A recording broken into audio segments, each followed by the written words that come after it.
नमस्कार साथियों, मैं अक्षय स्वागत करता हूं आप लोगों का CUT दृष्टि के चैनल पर।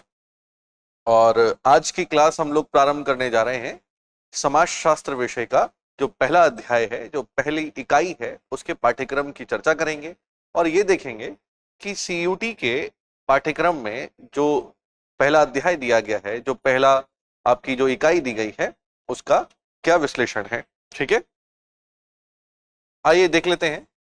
सबसे पहला जो अध्याय है दोस्तों, उसमें है भारतीय समाज की संरचना। इस अध्याय को हम लोग 3 हिस्सों में पढ़ेंगे। सबसे पहला जो हिस्सा है दोस्तों, वो है भारतीय समाज का परिचय, उपनिवेशवाद, राष्ट्रवाद, वर्ग और समुदाय। वर्तमान में भारतीय समाज की जो संरचना है वो किस प्रकार की है, किस आधार पर अगर हम देखते हैं कि हमारे देश में जो समाज है वो बटा हुआ है, किस संरचना का है, किस आधार के हिसाब से अगर देखा जाए तो भारतीय समाज जो है वह कई चरणों में बटा हुआ है, तो वो चरण क्या है। इसी चरण की अगर हम बात करें तो उपनिवेशवाद में या उपनिवेशिक शासन में भारतीय समाज का जो ढांचा था वो किस प्रकार का था, उसी के कारण राष्ट्रवाद कैसे जन्मा, वर्ग कैसे बटे और समुदायों का निर्माण कैसे हुआ। इसी के भाग में अगर हम देखेंगे तो दूसरा जो भाग है हमारा, वह है जनसंख्या की संरचना। फिर तीसरा भाग दोस्तों आता है इसके अंदर, ग्रामीण शहरी संपर्क और प्रभाग। इस इकाई को हम लोग 3 हिस्सों में विभाजित करके पढ़ते हैं और आज की जो क्लास रहेगी दोस्तों हमारी, वो रहेगी पहले अध्याय के पहले भाग की, जिसमें हम ये जानेंगे समाजशास्त्र विषय है क्या, समाजशास्त्र विषय का जन्म कैसे हुआ, इसका उदय कैसे हुआ, कहां से प्रारंभ हुआ, कब से समाजशास्त्र विषय की वैज्ञानिक अध्ययन या कहें कि जो औपचारिक शिक्षा है वो प्रारंभ की गई, कौन से ऐसे समाजशास्त्री हैं जिनको श्रेय जाता है समाजशास्त्र विषय के उदय के लिए। तो ये सारी चीजें हम आज की क्लास में पढ़ेंगे। फिर हम देखेंगे कि भारतीय समाज की जो संरचना है वो किस प्रकार की है और उपनिवेशक शासन में राष्ट्रवाद कैसे जन्मा, वर्ग कैसे बटे और समुदायों का निर्माण कैसे हुआ। तो अपना टाइम ना गवाते हुए हम अपनी क्लास को प्रारंभ करते हैं और देखते हैं सबसे पहले सोशियोलॉजी या समाजशास्त्र क्या है। साथियों, समाजशास्त्र 2 शब्दों से मिलकर बना है। एक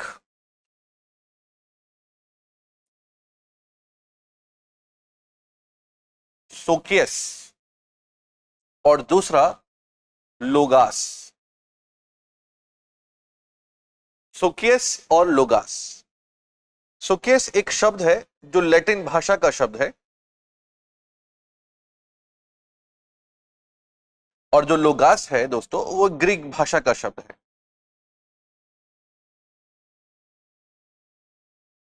ठीक है, सोकियस का मतलब होता है सोसाइटी अर्थात समाज,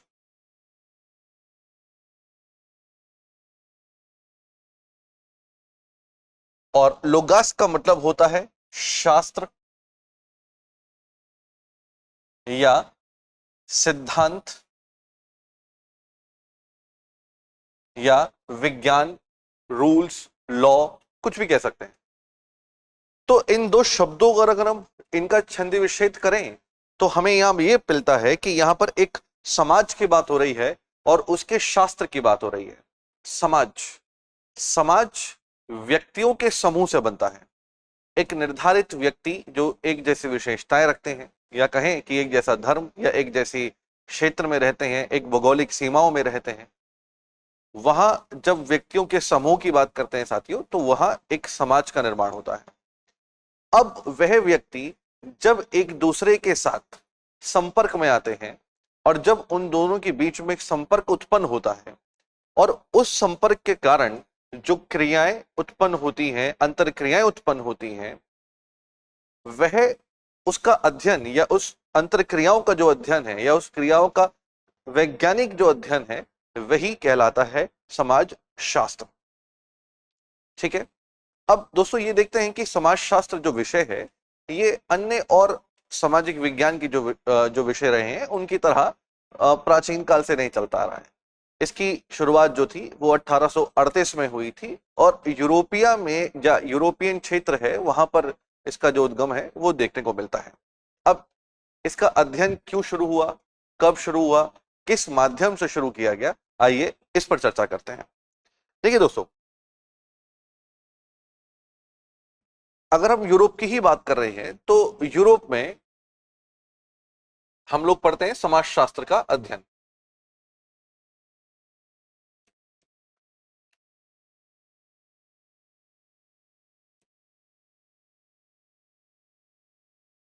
समाजशास्त्र का अध्ययन। अब ये कहां से प्रारंभ हुआ और कब प्रारंभ हुआ इसके बारे में चर्चा करेंगे। देखिए साथियों, हुआ ये कि यूरोप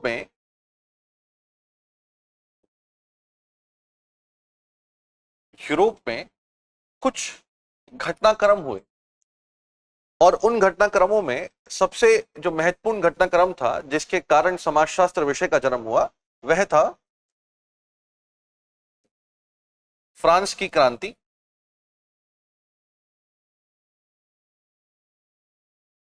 या हम कहें वाणिज्यिक क्रांति,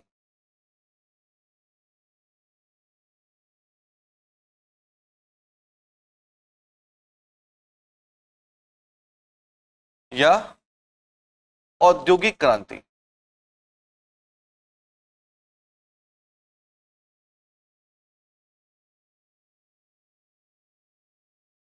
ठीक है साथियों, तो फ्रांस की क्रांति या वाणिज्यिक क्रांति या औद्योगिक क्रांति जो फ्रांस में या मैं कहें कि यूरोप में उस समय हो रही थी, ठीक है, उसके कारण जो यूरोपीय समाज पर, जो यूरोपीय लोगों पर इस क्रांति का क्या प्रभाव हुआ, कैसे समाज में परिवर्तन देखने को मिले, समाज में किस किस प्रकार के बदलाव हुए, उन बदलाव के क्या परिणाम थे, क्या प्रभाव थे, उस पूरे विषय को एक वैज्ञानिक रूप से अध्ययन करने की जो शुरुआत है वो प्रारंभ हुई।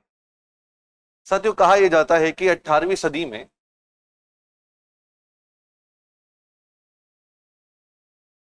इंजन के आविष्कार के बाद कहीं ना कहीं यही देखने को मिलता है कि 19वीं सदी और 20वीं सदी में संसाधनों पर कब्जे की होड़ तेज हो गई थी। और जो इस संसाधनों पर जो कब्जे की जो होड़ थी, इसी के परिणाम स्वरूप कहीं ना कहीं देखने को मिला कि एक विस्तारवादी नीति प्रारंभ हुई। और वो विस्तारवादी जो नीति प्रारंभ हुई वो हुई यूरोपियन क्षेत्रों से, यूरोपियन मुल्कों से।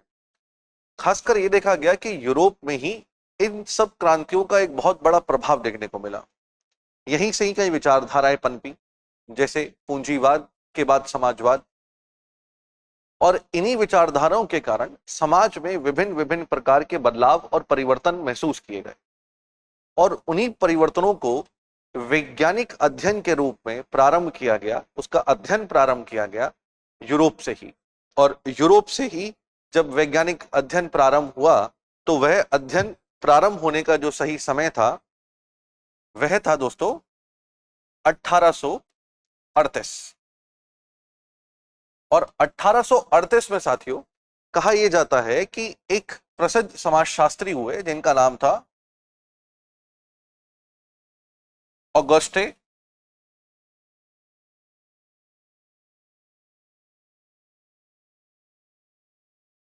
काम्टे।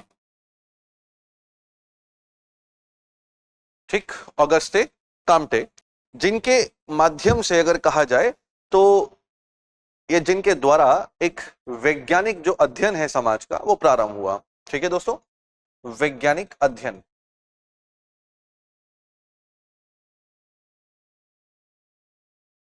वैज्ञानिक अध्ययन प्रारंभ हुआ।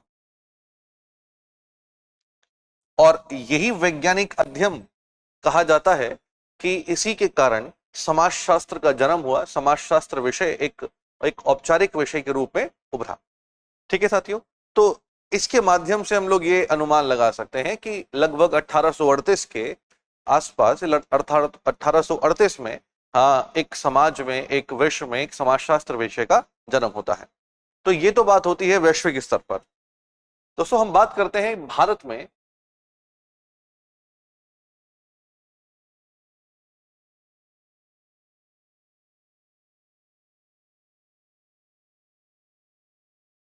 जो समाजशास्त्र है इसकी औपचारिक शुरुआत कब हुई?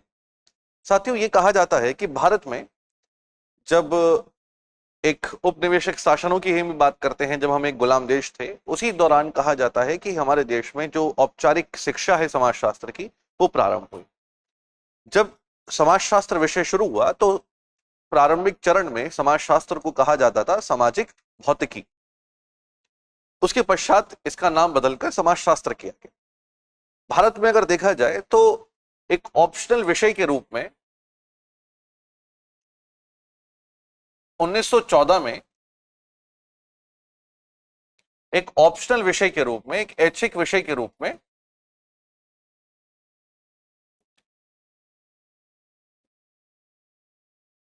एक ऑप्शनल सब्जेक्ट के रूप में साथियों समाजशास्त्र जो विषय है वो कलकत्ता में, बिहार में, मद्रास विश्वविद्यालय में प्रारंभ किया गया, एक ऑप्शनल विषय के रूप में। लेकिन अगर हम बात करते हैं एक फुल टाइम या एक निर्धारित विभाग जो समाजशास्त्र का था, वह प्रारंभ हुआ 1919 में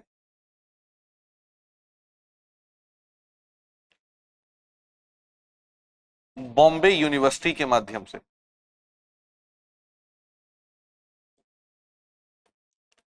बॉम्बे यूनिवर्सिटी, बॉम्बे विश्वविद्यालय, और बॉम्बे विश्वविद्यालय में एक स्थापित किया गया समाजशास्त्र विभाग।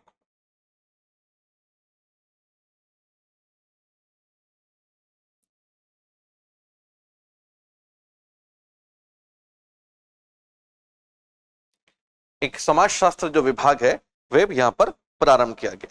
ठीक है दोस्तों, इसी समाजशास्त्र विभाग को स्थापित करने में एक बहुत प्रसिद्ध समाजशास्त्री रहे, भारत में अपनी लंबे समय तक अपनी सेवाएं दी, जिनका नाम है पैट्रिक गोडास।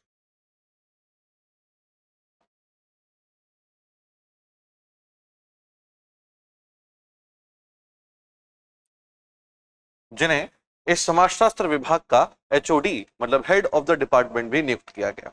ठीक है, तो ये एक बहुत संक्षेप में हम लोगों ने समझने का प्रयास किया कि समाजशास्त्र जो विषय है वो कहां से आया, कहां से जन्मा, और समाजशास्त्र जो विषय है ये यूरोप से जन्म कर, या यूरोप से जो उनके समुदाय से ये जन्मा, और वहां से पूरे विश्व में इसको चर्चा मिली, या कहें कि इसका जो प्रचार और प्रसार हुआ वहीं से हुआ। साथियों, अब हम ये देखते हैं कि समाजशास्त्र का अर्थ क्या है। विभिन्न विभिन्न समाजशास्त्रियों के द्वारा क्या क्या परिभाषाएं दी गई हैं समाजशास्त्र की, और उन परिभाषाओं के आधार पर हम एक निष्कर्ष पर पहुंचेंगे और समझेंगे वास्तविकता में समाजशास्त्र है क्या। आइए देखते हैं समाजशास्त्र की परिभाषाएं। तो सबसे पहली परिभाषा एक बहुत प्रसिद्ध अर्थशास्त्री जिनका नाम है हैरी एम जॉनसन के अनुसार समाजशास्त्र सामाजिक समूह, उनके आंतरिक स्वरूपों या संगठनों के स्वरूपों, उन प्रक्रियाओं जो उस संगठनों को बनाए रखती है या परिवर्तित करती है, और समूह के बीच पाए जाने वाले संबंधों का अध्ययन करने वाला विज्ञान है। दोस्तों, यहां पर बात हो रही है सामाजिक समूह की, यहां पर बात हो रही है संगठनों की, यहां पर बात हो रही है सामाजिक समूह के उन व्यक्तियों की, उन सदस्यों की जो आपस में कई प्रकार की अंतर क्रियाएं कर रहे हैं, आपस में कई प्रकार की संबंध स्थापित कर रहे हैं। अर्थात जब वो आपस में मिलते हैं तो आपस में मिलकर जिस तरह का व्यवहार, जिस तरह के क्रियाएं वे उत्पन्न होती हैं, उन क्रियाओं के वैज्ञानिक अध्ययन को ही हम क्या कहते हैं, हम समाजशास्त्र कहते हैं। ठीक है, गिलिन एंड गिलिन कहते हैं समाजशास्त्र को विस्तारित अर्थ में जीवित प्राणियों के एक दूसरे के संपर्क में आने के परिणाम स्वरूप उत्पन्न होने वाले अंतर क्रियाओं का अध्ययन कहा जा सकता है। ठीक है, यहां पर इन्होंने एक शब्द जोड़ दिया है, जीवित प्राणियों के। अब सिंपल सी और बहुत कॉमन सेंस वाली बात है कि जो मृत व्यक्ति हैं वो आपस में कोई अंतर क्रियाएं तो नहीं करेंगे, लेकिन कहीं ना कहीं यहाँ पर जब जीवित व्यक्ति हैं, जैसे कि हम लोग समाज में या फिर हम अपने एरिया में, जिस एरिया में हम लोग रहते हैं, जब हम अपने घर से निकलते हैं तो हम देखते हैं कि चलते हुए कोई हमें जान पहचान का व्यक्ति मिल जाता है, हमारे ही जान पहचान का रिश्तेदार कोई मिल जाता है, तो उनसे हम किस तरह से मुखातिब होते हैं, किस तरह से उनसे बात करते हैं, किस तरह से उन्हें ग्रीट करते हैं, हम इशारों से उन्हें कभी नमस्ते करते हैं, कभी हम उन्हें हाथ जोड़ के नमस्ते करते हैं, हम उनसे बातचीत करते हैं, या कोई अनजान दो व्यक्ति आपस में मिलते हैं, एक अनजान व्यक्ति आपस में मिलते हैं, तो वो किस तरह की अंतर क्रियाएं करते हैं। कभी आप सफर करते हैं, ट्रेन का सफर करते हैं या किसी बस में सफर करते हैं, तो आपके बराबर में बैठने वाला, जो आपकी बराबर वाली सीट पर बैठने वाला जो व्यक्ति है, उससे आप संपर्क में आते हैं, किस तरह की बातें करते हैं, किस तरह के वार्तालाप आपके बीच में होते हैं, उन सभी तरह की चीजों को, उन अंतर क्रियाओं के वैज्ञानिक अध्ययन को ही समाजशास्त्र यहाँ पर कहा जा रहा है। ठीक है साथियों। फिर इसी के बाद देखें तो समाजशास्त्र सामाजिक संबंधों के विषय में है। संबंधों के इस जाल को हम समाज कहते हैं। ठीक है ना। अब संबंधों के जाल को ही हम समाज कह रहे हैं। अब हम किसी एक क्षेत्र में रहते हैं, हम किसी एक भौगोलिक सीमा में रह रहे हैं, हमारा कोई पड़ोसी होगा, हमारा कोई कह सकते हैं कि रिश्तेदार होगा, हम जिस घर में रह रहे हैं वहां पर हमारे कई संबंध हैं, हमारी कोई पत्नी है, हमारा कोई पति है, कोई हमारे माता है, कोई हमारा पिता है, कोई हमारे बच्चे हैं, कोई हमारा भाई है, कोई हमारा बहन है। ठीक है ना। हम किसी के पोते हैं, हम किसी की पोती हैं। तो कई तरह के यहाँ पे संबंध देखने को मिलते हैं, और इन्हीं संबंधों के जाल को हम लोग क्या कहते हैं, समाज। और इन्हीं समाज में रहने वाले व्यक्तियों के जो संपर्क में आने पर जो अंतर क्रियाएं उत्पन्न होती हैं, जो क्रियाएं उत्पन्न होती हैं, उन्हीं के वैज्ञानिक अध्ययन को हम लोग क्या कहते हैं साथियों, समाज शास्त्र कह रहे हैं। ठीक है। अगर हम देखें तो समाजशास्त्र सामान्यतः समाज के विज्ञान के रूप में परिभाषित किया जाता है। बहुत सरल भाषा में अगर बात की जाए तो यहाँ पर समाजशास्त्र सामान्यतः समाज के विज्ञान के रूप में परिभाषित किया जाता है। जो परिभाषा किसके द्वारा दी गई है, जिसबर्ट के द्वारा। ये भी बड़े प्रसिद्ध अगर हम बात करें तो समाजशास्त्रियों में से एक है। ठीक है साथियों। तो हम लोगों ने देखा कि विभिन्न विभिन्न समाजशास्त्रियों के रूप में कैसे समाजशास्त्र को परिभाषित किया गया है। आइए हम ये जानते हैं समाजशास्त्र की विशेषताएं क्या है। हम ये समझते हैं समाजशास्त्र का जो अध्ययन है, जब हम इस समाजशास्त्र विषय का अध्ययन करते हैं तो किन विशेषताओं का हमें सामना करना होता है, क्या इसकी खूबियां हैं, क्या इनकी प्रवृत्तियां हैं। आइए ये समझते हैं समाजशास्त्र विषय में हम किन किन चीजों से हम यहाँ पर परिचित होंगे, किन किन चीजों के बारे में हम जानेंगे। ठीक है साथियों। देखिए, समाजशास्त्र विषय की सबसे खूबसूरत बात यह है कि इसकी शुरुआत शून्य से नहीं होती। ठीक है। अगर मैं इसकी प्रथम विशेषताओं के बारे में वर्णन करूं, ठीक, शून्य से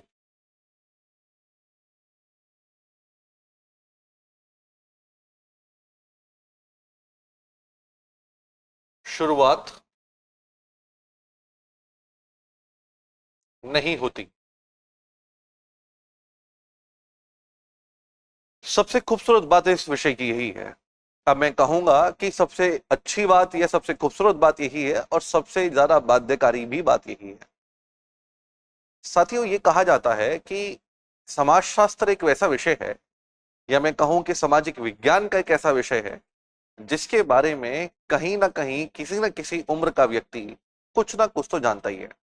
चाहे वो 6 वर्ष का बच्चा हो जो पहली कक्षा में पढ़ रहा हो, उसे भूगोल के बारे में ज्ञान नहीं होगा, उसे राजनीतिक विज्ञान के बारे में ज्ञान नहीं होगा, उसे राज्य व्यवस्था के बारे में ज्ञान नहीं होगा, उसे अर्थशास्त्र के बारे में ज्ञान नहीं होगा, लेकिन उसे समाज के बारे में ज्ञान होगा। एक अनपढ़ व्यक्ति से मैं बात करूंगा कि आप अपने समाज के बारे में क्या जानते हैं, वो व्यक्ति जो शिक्षित नहीं है, अनपढ़ है, वो भी आपको समाज के बारे में कुछ ना कुछ तो ज्ञान दे ही देगा। अगर और साधारण शब्दों में बात करी जाए कि एक 17-18 साल का जो एक युवा बच्चा है, जब वो स्कूल में आता है, 11वीं-12वीं कक्षा में पढ़ता है, तो कहीं ना कहीं वो अपने पूरे जीवन में उस समाज से, या जिस समाज ने उसे पाला पोसा, जिस समाज ने उसे सिखाया, जिस समाज में वो पला बड़ा, जिस समाज के लिए वो अपने कई तरह के संबंध जो हैं वो दूसरे व्यक्तियों के साथ स्थापित कर रहा है, वो किसी का भाई है, वो किसी का बेटा है, वो किसी का पति है, वो किसी की पत्नी है, या वो किसी का नाती है, किसी का नातिन है, कहीं ना कहीं उसे इस समाज के संबंधों का ज्ञान होगा। तो कहा यह जाता है साथियों कि जो समाज हमें सिखाया गया, ये समाज शास्त्र का जो विषय हमें समझाया जाता है, वो बहुत बाल अवस्था में ही हमें अपने परिवार, अपने रिश्तेदारों से ही हमें मिल जाता है, संस्कार के रूप में, कुछ ऐसी शिक्षा के रूप में जो स्वाभाविक शिक्षाएं हैं। सिंपल और साधारण शब्दों में बात की जाए, हमारे माँ बाप और हमारे दादा दादी जब हम बहुत छोटी अवस्था में होते हैं हमें सिखाते हैं कि ये आपके बड़े हैं, इनके साथ कैसे पेश आना चाहिए, इनको कैसे ग्रीट करना चाहिए, इनके पैर छूने चाहिए, हमें मंदिर में जाना है तो हमें ऐसे पूजा करनी है, हमें मस्जिद में जाना है तो हमें नमाज ऐसे पढ़नी है। ठीक है, हमारा भाई है तो हमें इसे भैया कह के बुलाना है, हमारी बहन है तो हमें इसे किस तरीके से या इसको दीदी कह के बुलाना है। ठीक है ना, ये हमारी बुआ जी हैं, ये हमारी ताई जी हैं, ये हमारे ताऊ जी हैं। कई तरह के संबंध, कई तरह के ऐसे जो विचार हैं जो हमारे समाज में, हमारे परिवार के सदस्य, जिस सदस्यों के द्वारा हमारा पालन पोषण हुआ, परवरिश हुई, उनके द्वारा हमें सिखा दिया जाता है। तो यहाँ पर अगर एक बात की जाए कि समाज शास्त्र विषय की जो शुरुआत है कभी भी शून्य से नहीं होती। अगर मैं यहाँ पर आपको समाज शास्त्र समझा रहा हूं तो आप भी समाज के बारे में बहुत कुछ जानते होंगे। जी हाँ, काफी ज्ञान आपको होगा। आपको ये पता होगा कि समाज में एक धर्म है, समाज में जाति है, समाज में जनजाति है, समाज में वर्ण है। आपको अपने वर्ण के बारे में पता होगा, आपको अपनी जाति के बारे में पता होगा, आपको अपनी जनजाति के बारे में पता होगा, आप किस बिरादरी से बिलोंग करते हैं ये आपको पता होगा। हर एक चीज आपके बारे में जानते होंगे। आप अपनी कास्ट के बारे में, उसकी विशेषताओं के बारे में जानते होंगे। आपका एक व्यू भी होगा, एक दृष्टिकोण भी होगा अन्य जातियों, अन्य वर्गों के लिए या अन्य वर्णों के लिए। तो ये सारे के सारे दृष्टिकोण ही ये कहते हैं कि ये आपके समाज शास्त्र का एक आधारभूत ज्ञान है। और अगर मैं ये कहूं कि ये जो ज्ञान है आपका, ये एक अधिकतम जो है वो अनौपचारिक ज्ञान है। तो यहां पर अगर दूसरी विशेषताओं के रूप में देखी जाए तो यहां पर अधिकतम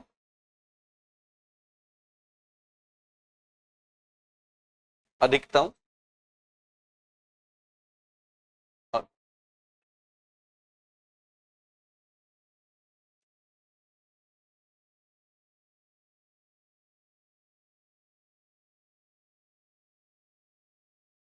एक अनौपचारिक ज्ञान आपके पास होता है। ठीक है ना, या इसे मैं दूसरे शब्दों में कह दूं तो यहां पर बिना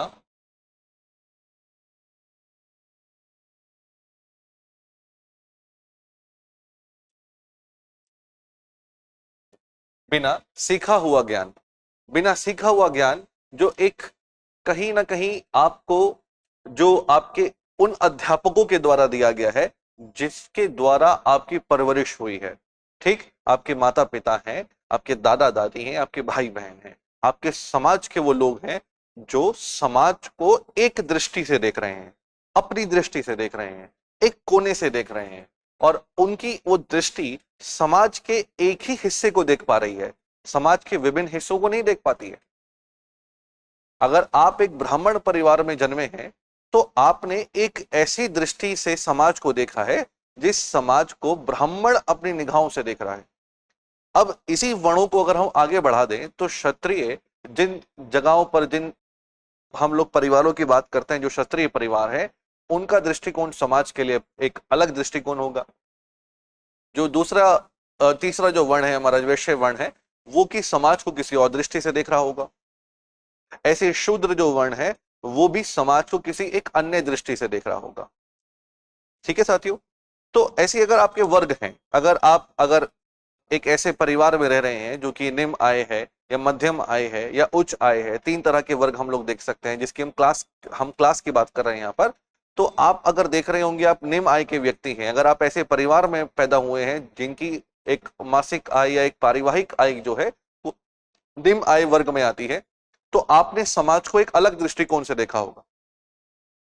ऐसे ही आप जिस जिस ज्ञान की अनुभूति आपको हुई है, जो ज्ञान आपके पास है, वह ज्ञान एक बिना सीखा हुआ ज्ञान है, या मैं इसे दूसरे शब्दों में कहना चाहूं तो वो ज्ञान आपके पास जो है जो अधूरा ज्ञान है, अपूर्ण ज्ञान है। इसीलिए ये तीसरी विशेषताओं के रूप में आ सकता है कि आपका ज्ञान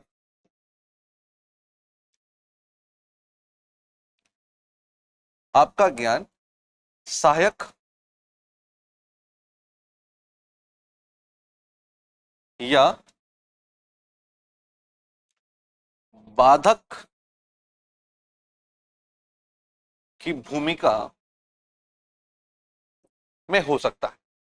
ठीक है साथियों, मतलब जो आपके पास ज्ञान है वो आपके लिए एक सहायक की भूमिका भी निभा सकता है, वो आपके लिए एक बाधक की भूमिका भी निभा सकता है। कारण क्या है साथियों? क्योंकि कई चीजें ऐसी हैं जो हमारे जहन में, हमारे दिमाग में, हमारे विचारों में बचपन से ही बसा दी जाती हैं। कई तरह की ऐसी पूर्वग्रह हैं जिनसे हम लोग कहीं ना कहीं वाकिफ नहीं होंगे। जैसे एक उदाहरण के लिए मैं आपसे एक बात कहना चाह रहा हूं। जैसे कि आपने देखा होगा कि खासकर लोगों में जो लोग ज्यादा रोते हैं तो उन्हें कहीं ना कहीं ऐसे चिढ़ाया जाता है कि क्या छोटी छोटी बातों पर लड़की की तरह रोने लगता है।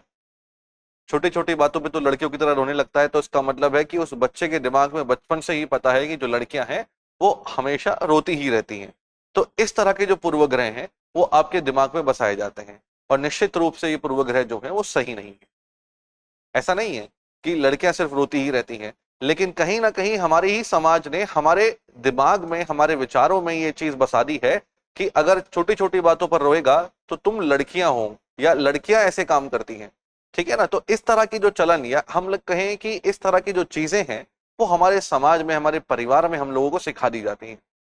जैसे कि बनावट के ऊपर कुछ तंज तंज कसना, ठीक, किसी को लंबू कहना, किसी को छोटू कहना, किसी को बोना कहना, किसी को मोटा, किसी को पतला, किसी को काला, किसी को गोरा। इस तरह के कहें कि हम उसको बॉडी शेमिंग, या फिर हम लोग कहीं ना कहीं उसके शरीर के आकार, बनावट, रंग के अनुसार उसके नाम रख देते हैं। ठीक है ना? आपने देखा होगा कि गांव में ज्यादातर लोगों के, बहुत लोगों के नाम जैसे कालू के नाम से बहुत ज्यादा होते हैं, किसी का नाम भूरा होता है। तो इस तरह के अनुसार हम लोग कहीं ना कहीं अपने दिमाग में समाज की एक भूमिका बनाकर बैठे हैं। अगर वो भूमिका हमारे दिमाग में है तो वो कहीं ना कहीं हमारे लिए सहायक और बाधक की भूमिका निभा सकती है। यकीन मानिएगा, अगर वो पूर्वग्रह है, अगर हमारे दिमाग में बसे हुए ऐसे विचार हैं जो हमारे समाज शास्त्र के विषय के लिए अच्छे नहीं है, तो यकीनन वो हमारे लिए बाधक के रूप में काम करेंगे। और अगर ऐसे विचार हैं जो हमारे लिए आगे जाके समाज शास्त्र में हमें एक अच्छी व्यवस्था, ये अच्छा ज्ञान, एक अच्छी दृष्टि प्रदान करेंगे, तो वो सहायक की भूमिका निभाएंगे। लेकिन दोस्तों, ये कहा जाता है कि समाज शास्त्र विषय को पढ़ना है तो आपको इस सारे ज्ञान को भूलना होगा, इस सारे ज्ञान को एक जगह पर समेटना होगा, और आपको दोबारा से ही एक अलग ज्ञान की अनुभूति करनी होगी। इस विषय को पूरी तरीके से पढ़ना होगा, समझना होगा। जैसे कि एक स्वेटर, जब हम किसी स्वेटर को बुनते हैं और उस स्वेटर में अगर मान लेते हैं कि हमें कोई दोष दिखाई देता है, कोई खामी दिखाई देती है, तो उसे ठीक नहीं किया जा सकता, उसे पूरा उधेड़ा जाता है, तब जाकर वो ठीक होगा। इसी तरीके से इस विषय को भी हम ऐसे ही पढ़ेंगे कि हमें इस विषय को पूरा उधेड़ना होगा, फिर हमें एक व्यवस्थित और सुस्थिर स्वेटर या फिर ज्ञान बुनना होगा जो हमारे लिए एक, कहें कि एक अच्छी स्थिति होगी। तो कहा यह जाता है कि समाजशास्त्र जो है वो एक ऐसा विषय है जिसका ज्ञान आपके पास बचपन से ही है, लेकिन वो ज्ञान आपके लिए बाधक की भूमिका निभाएगा, या हम कहें सहायक की भूमिका भी निभाएगा, परंतु ज्यादातर मुख्यतः इसे बाधक की भूमिका में ही देखते हैं, क्योंकि जो हमारे पास जो ज्ञान है वो बिना सीखा हुआ ज्ञान है। ठीक है साथियों, इसके बाद अगर हम बात करते हैं तो जो हमारा समाजशास्त्र विषय है उसके विभिन्न दृष्टिकोण हैं। ठीक है ना? अगर हम विभिन्न दृष्टिकोणों की बात करें,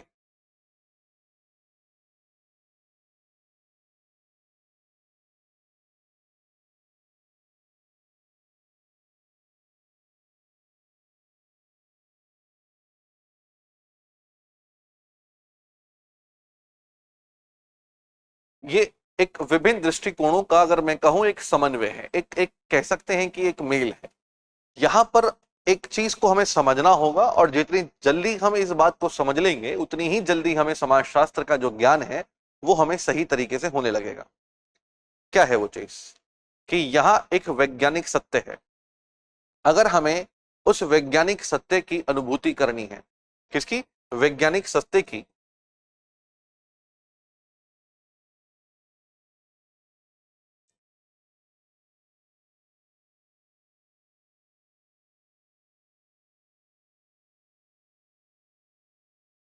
एक वैज्ञानिक सत्य की जो यहां हमें अनुभूति करनी है, तो हमें यहाँ पर एक चीज समझनी होगी, और जितनी जल्दी हम इस बात को समझेंगे उतना ही जल्दी हमें एक समाजशास्त्र जो विषय है उससे हमें परिचय भी होगा और हम उसे आसानी से समझ सकते हैं। और वो बात है कि यहाँ सत्य एक नहीं, यहाँ सत्य अनेक है। जब यहाँ सत्य एक नहीं है, यहाँ सत्य अनेक है, तो कहीं ना कहीं अनेक सत्यों की तुलना ही समाजशास्त्र विषय की सबसे अच्छी विशेषता। तो अगर मैं इस दृष्टिकोण से इसकी पांचवी विशेषता लिखूं, तो समाजशास्त्र जो विषय है इसकी मुद्रा जो है, स्वाभाविक जो मुद्रा है, तुलनात्मक है। जो तुलनात्मक मुद्रा है, स्वाभाविक जो मुद्रा है वो तुलनात्मक है। अर्थात यहां पर एक सत्य वो है जो हम जानते हैं, एक सत्य वो है जो दूसरा व्यक्ति जानता है, एक सत्य वो है जो तीसरा व्यक्ति जानता है, एक सत्य वो है जो चौथा व्यक्ति जानता है। हम चारों ही एक सत्य जानते हैं, लेकिन वो चारों सत्य अगर मान लेते हैं कि अलग अलग है, तो यह वास्तविक सत्य क्या है। अर्थात यहां पर हमें कहीं ना कहीं उन सारे सत्यों को एक साथ रख के इनकी तुलना करनी होगी।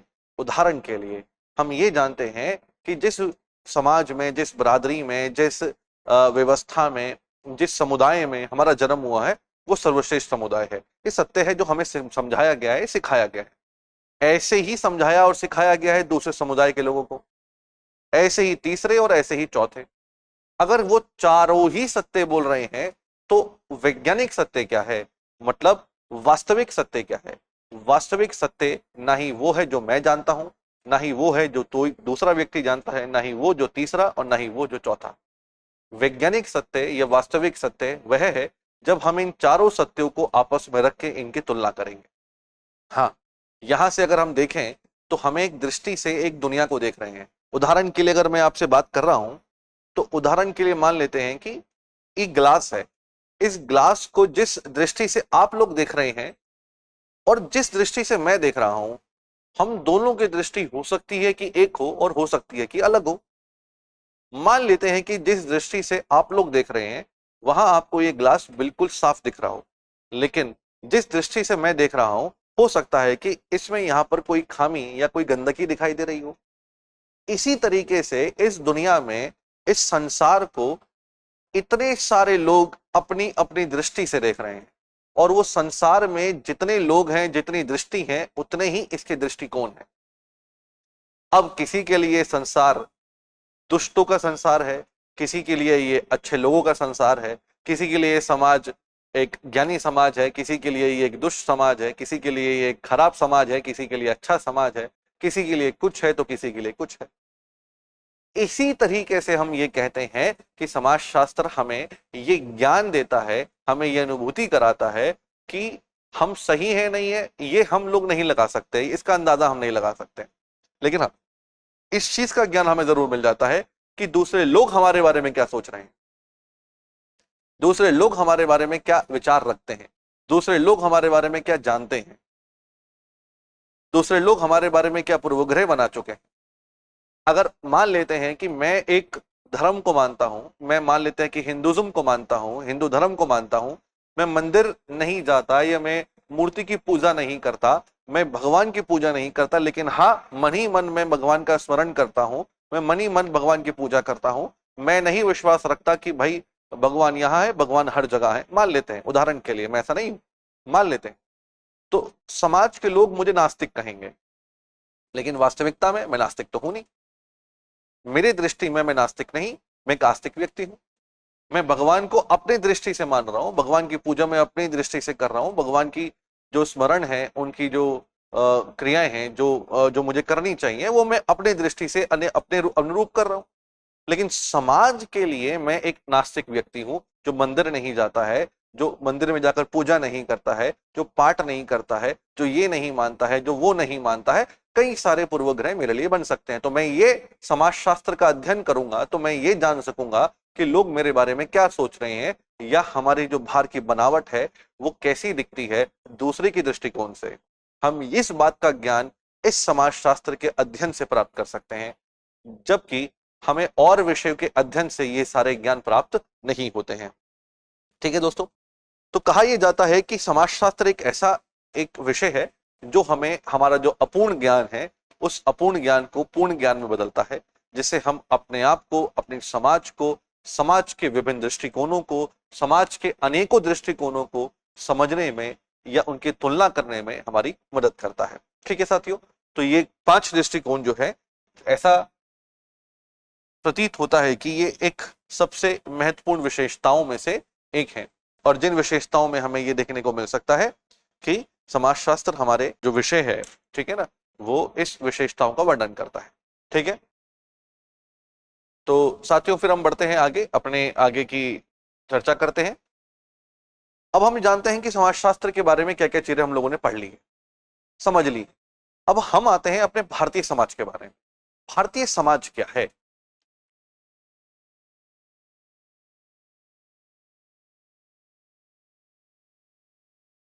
भारतीय समाज, भारतीय समाज क्या है, भारतीय समाज की विशेषताएं क्या हैं, या मैं कहूं कि भारतीय समाज किस किस संरचना से बना है, आइए इसके बारे में बात करते हैं। साथियों, भारतीय समाज के बारे में जब हम बात करते हैं तो विश्व के सबसे जटिल समाज में से एक है। सबसे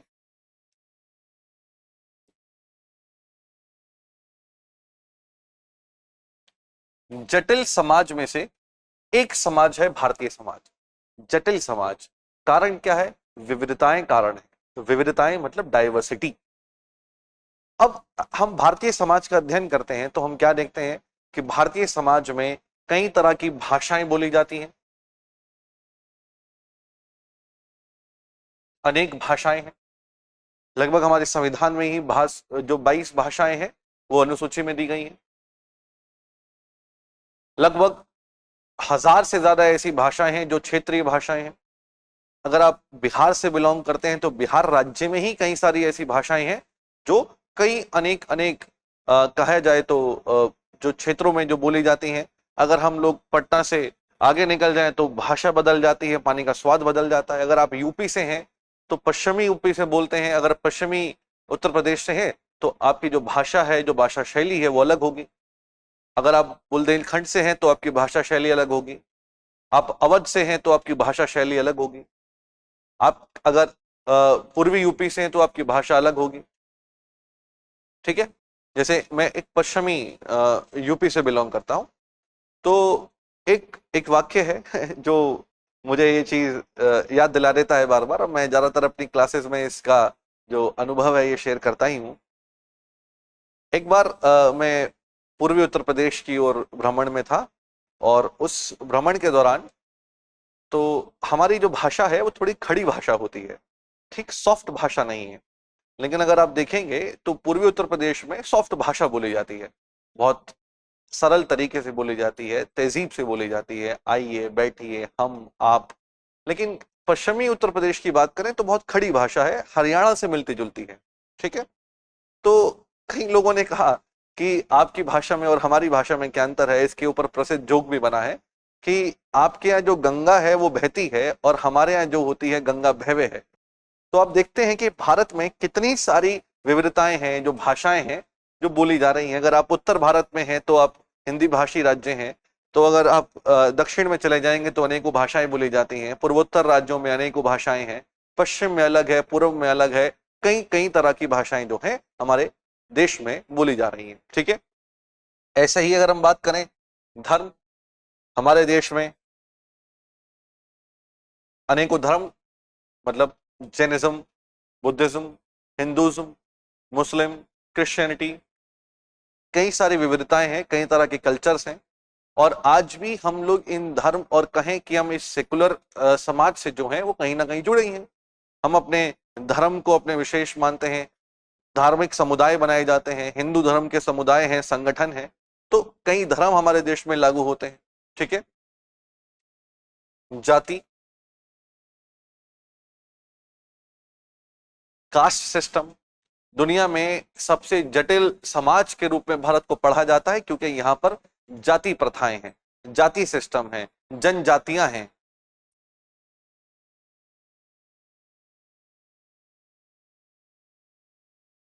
ठीक है दोस्तों। तो जनजातियां हैं, जातियां हैं, अगर सिंपल से और साधारण शब्दों में बात करें तो कहीं ना कहीं हमारे देश में ये देखने को मिलता है कि कई प्रकार की जातियां देखने को मिलती हैं, ज्यादातर हिंदुज्म के अंदर। ठीक, मुस्लिम धर्म में भी देखने को मिलती है, हिंदू धर्म में भी देखने को मिलती है, लेकिन विश्व में सिर्फ ये जातियां खासकर भारत में ही देखने को मिलती हैं। एक कास्ट सिस्टम भारत में ही देखने को मिलता है। ठीक है साथियों, तो भारत में जातियां हैं, अनेकों जातियां हैं, उपजातियां हैं, आपके यहाँ पर जनजातियां हैं, वर्ण सिस्टम है, वर्ण प्रथाएं हैं, वर्ग है। ठीक है दोस्तों, भाषा है, अगर हम बात करें क्षेत्र है, क्षेत्रवाद है हमारे देश में। ठीक, अगर आप मान लेते हैं कि गुजरात से हैं तो गुजराती एथनिसिटी के हैं, अगर आप पंजाब के हैं तो एथनिक ग्रुप्स बन जाते हैं हमारे यहाँ पर। एथनिक ग्रुप्स मतलब किसी क्षेत्र विशेष के लोग, अब वो किसी भी जाति के हों, वो भाषा, वो क्षेत्र और वो वही परंपरा का पालन करते हैं जो उस क्षेत्र के लोग करते हैं। जैसे पंजाबी लोग हैं, जैसे सिंधी लोग हैं, जैसे मराठी लोग हैं। ठीक है ना, तो ये एथनिसिटी को डिस्क्राइब करता है। तो भारतीय समाज जो माना जाता है सबसे जटिल समाजों में से एक समाज के रूप में देखा गया है दोस्तों, और कहा यह जाता है कि भारतीय समाज में कई विविधताएं हैं। इसी कारण देखा जाता है कि हमारे देश को बहुत जटिल समाज माना जाता है। दूसरी अगर हम बात करें तो भारत एक सामाजिक इकाई है।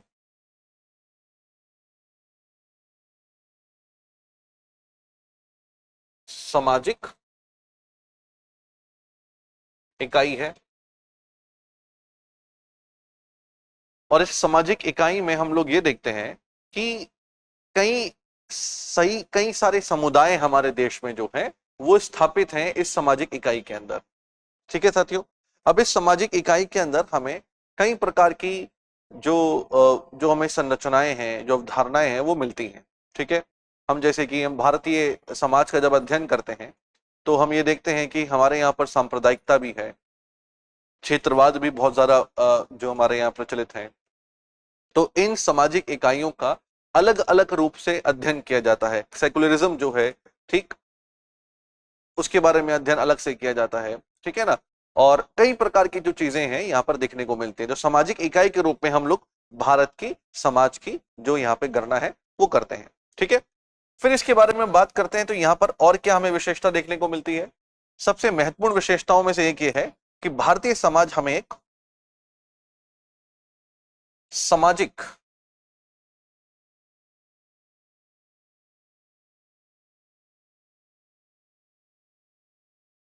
नक्शा प्रदान करता है, एक सामाजिक नक्शा प्रदान करता है भारतीय समाज हमें। अब आप ये कहेंगे कि सामाजिक नक्शा क्या है सर।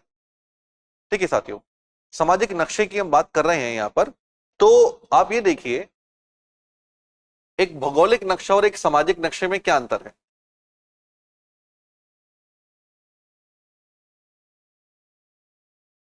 भौगोलिक नक्शा,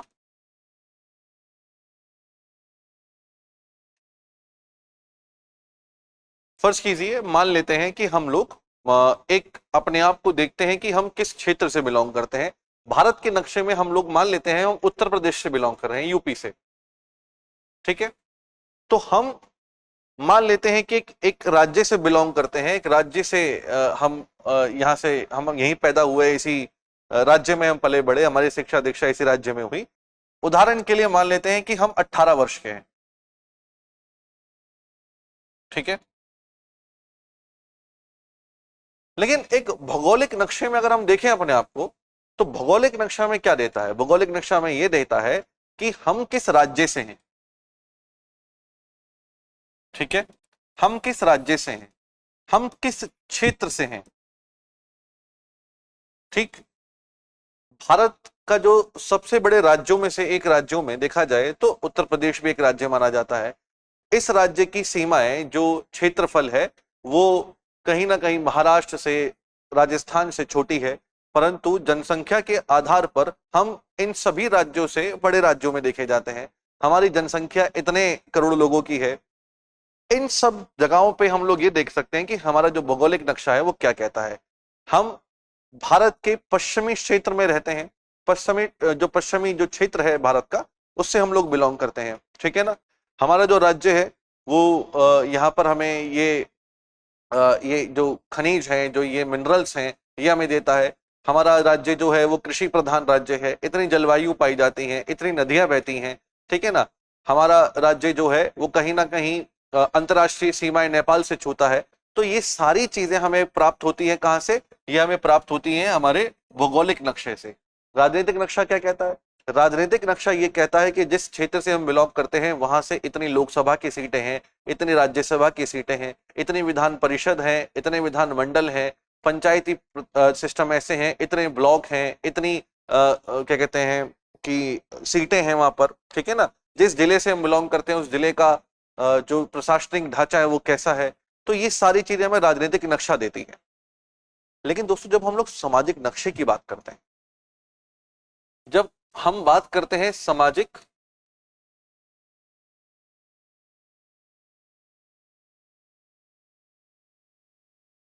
नक्शे की बात करते हैं,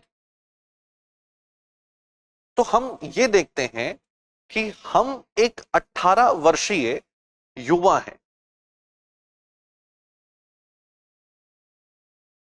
हम कौन सी पीढ़ी से हैं?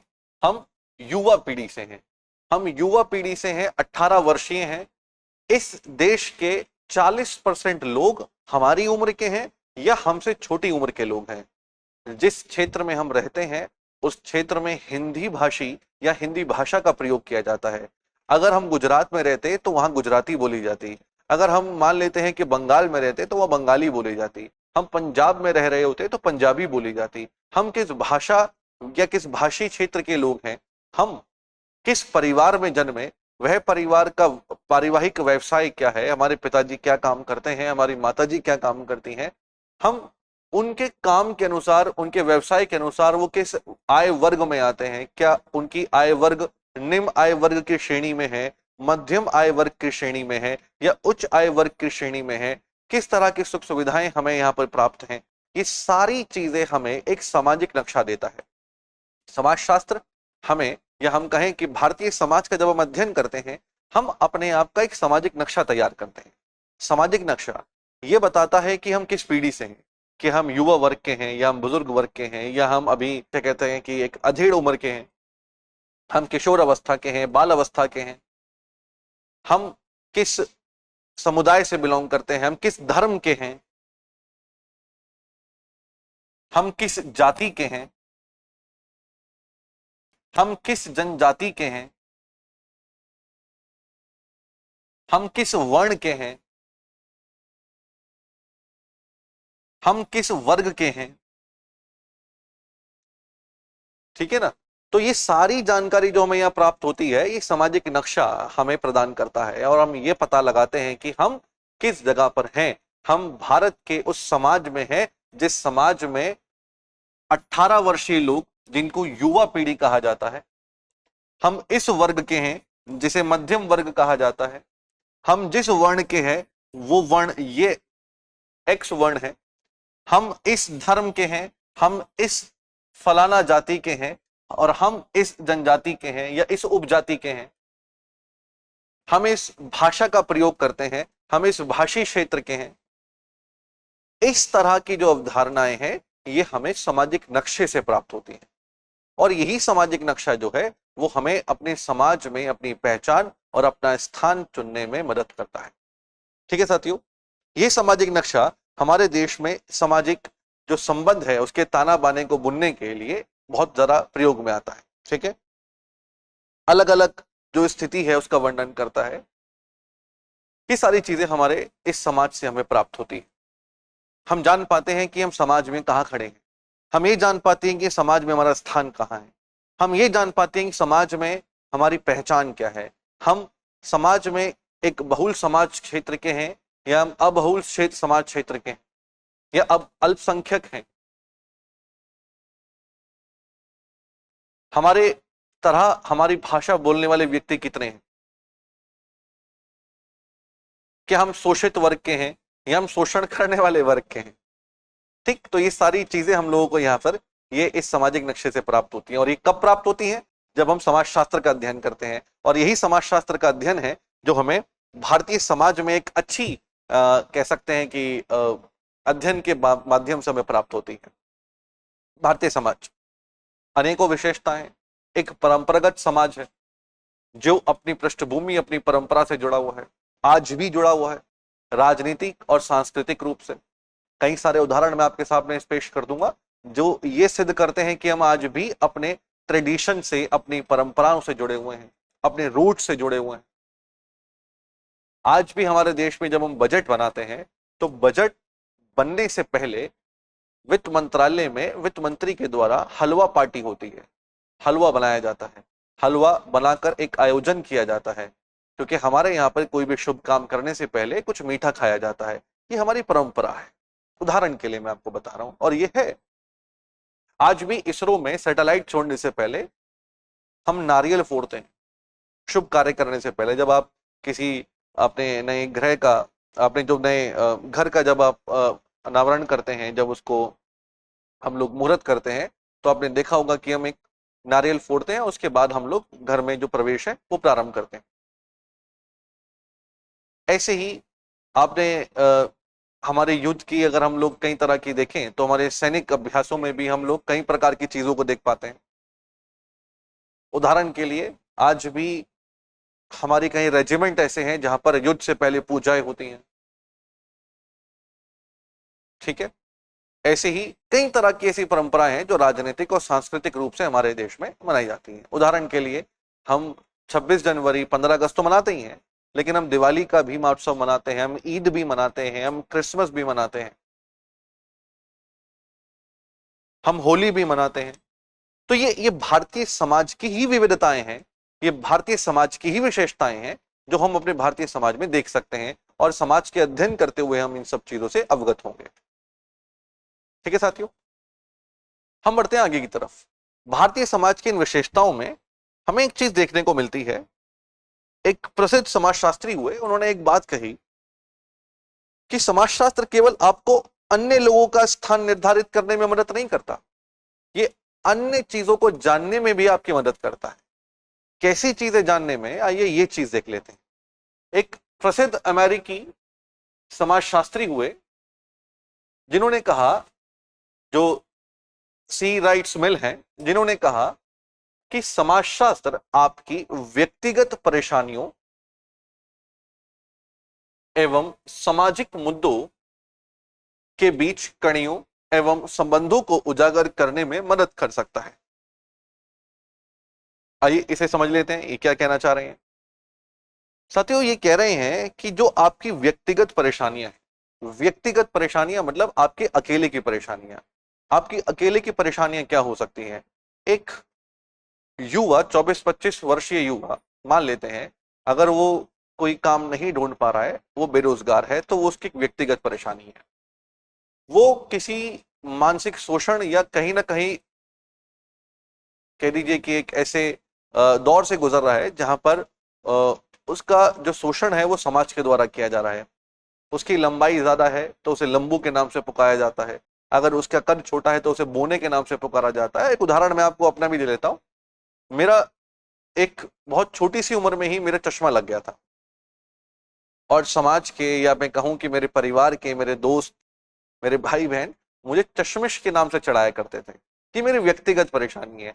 मैं एक समय तक तो बड़ा चिढ़ता था कि लोग मुझे चश्मिश चश्मिश क्यों बुला रहे हैं। अगर किसी का रंग थोड़ा सा गहरा है तो उसे अनेक नामों से बुलाया जाता है। पूर्वोत्तर राज्यों के लोग जो हैं वो कहीं ना कहीं नस्लवाद से जो पीड़ित हैं, उनके कमेंट देखने को मिलते हैं।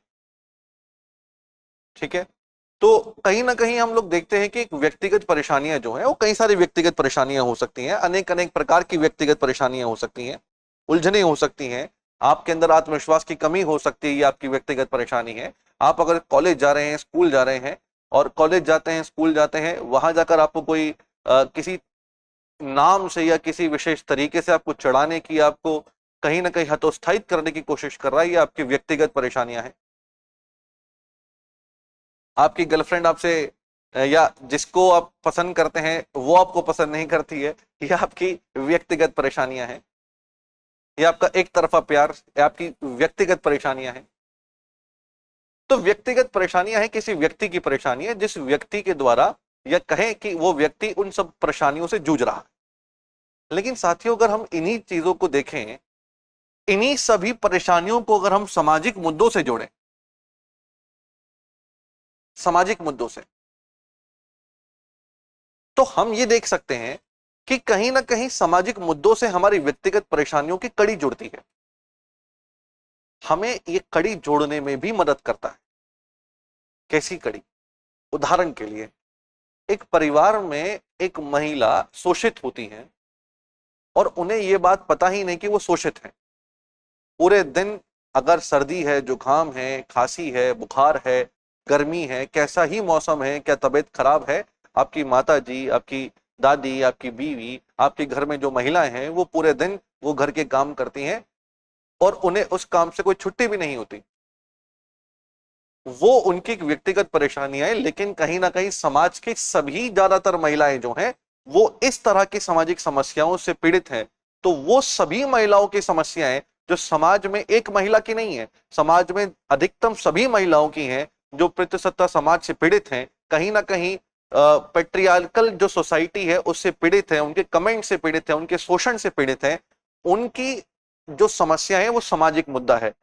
आप एक महिला हैं, उस तरह से शोषित हैं, ये आपकी व्यक्तिगत परेशानियां हैं, लेकिन आप जैसी अनेकों महिलाएं जो शोषित हैं वो एक सामाजिक मुद्दा है। तो कहीं ना कहीं सामाजिक मुद्दा आपकी व्यक्तिगत परेशानियों से जुड़ गया।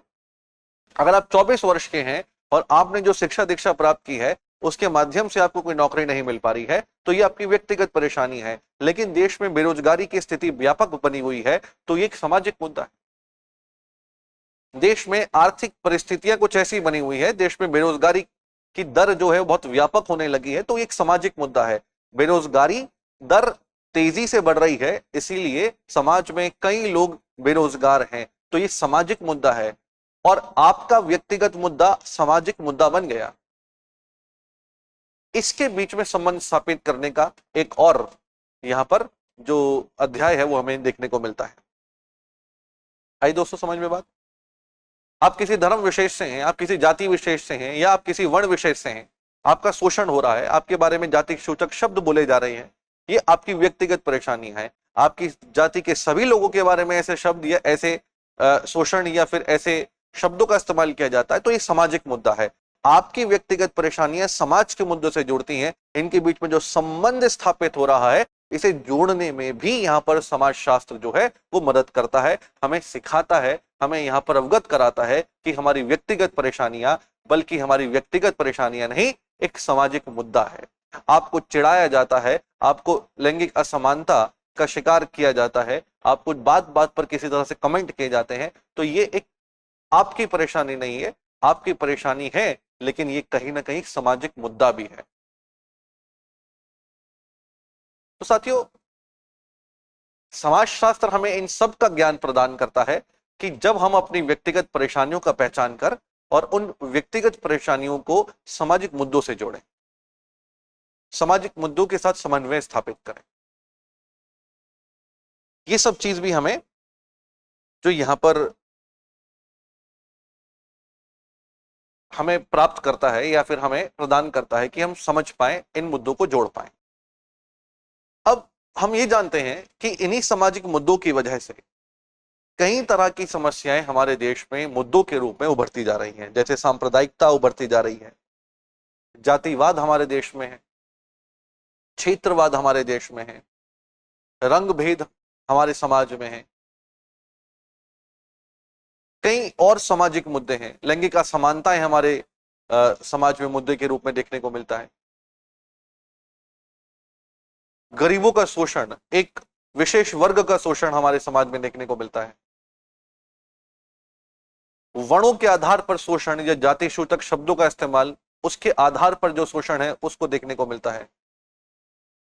तो इस तरह के सामाजिक मुद्दों का जो अध्ययन हम लोग यहां पर करेंगे, इसका ज्ञान भी हमें भारतीय समाज से ही मिलेगा या उसकी विशेषताओं में से देखने को मिलता है। ठीक है दोस्तों, फिर हम जानते हैं आगे कि जो भारतीय समाज है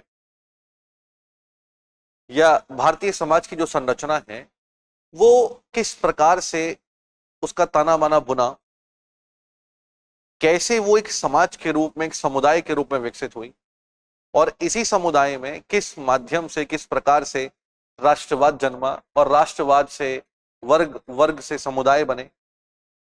आइए इस पे चर्चा कर लेते हैं। दोस्तों, कहा यह जाता है कि जब भारत एक अखंड भारत नहीं था, एक बिखरा हुआ भारत था, या मैं कहूं कि भारत एक, जो नक्शा आज आप देखते हैं भारत का, वो भारत का नक्शा नहीं था। तो हमारे देश में कई प्रकार की क्षेत्रवाद की समस्याएं थी और लगभग 18वीं सदी में हम लोग बात करें तो फ्रांसीसी क्रांति और औद्योगिक क्रांति और वाणिज्यिक क्रांति के कारण यूरोपियन देशों के अंदर बहुत तेजी से उत्पादन की जो प्रक्रिया है वो प्रारंभ हुई। यूरोपियन देश पूंजीवादी विचारधारा रखते थे और पूंजीवादी विचारधारा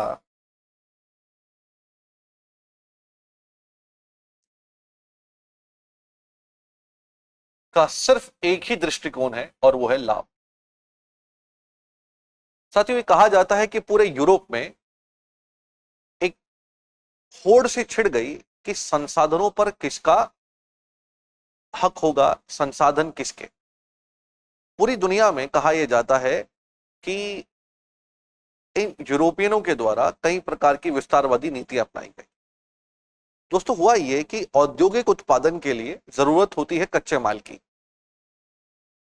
अब लाभ कमाना है तो हमें वो उत्पादन करना होगा, और उत्पादन करना है तो उत्पादन के लिए चाहिए साथियों कच्चा माल।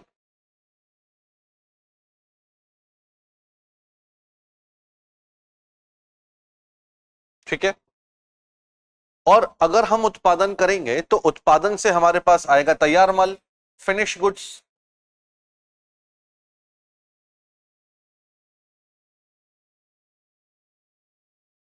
और तैयार माल को बेचने के लिए चाहिए एक बड़ा बाजार, या मैं कहूं हमें चाहिए उपभोक्ता।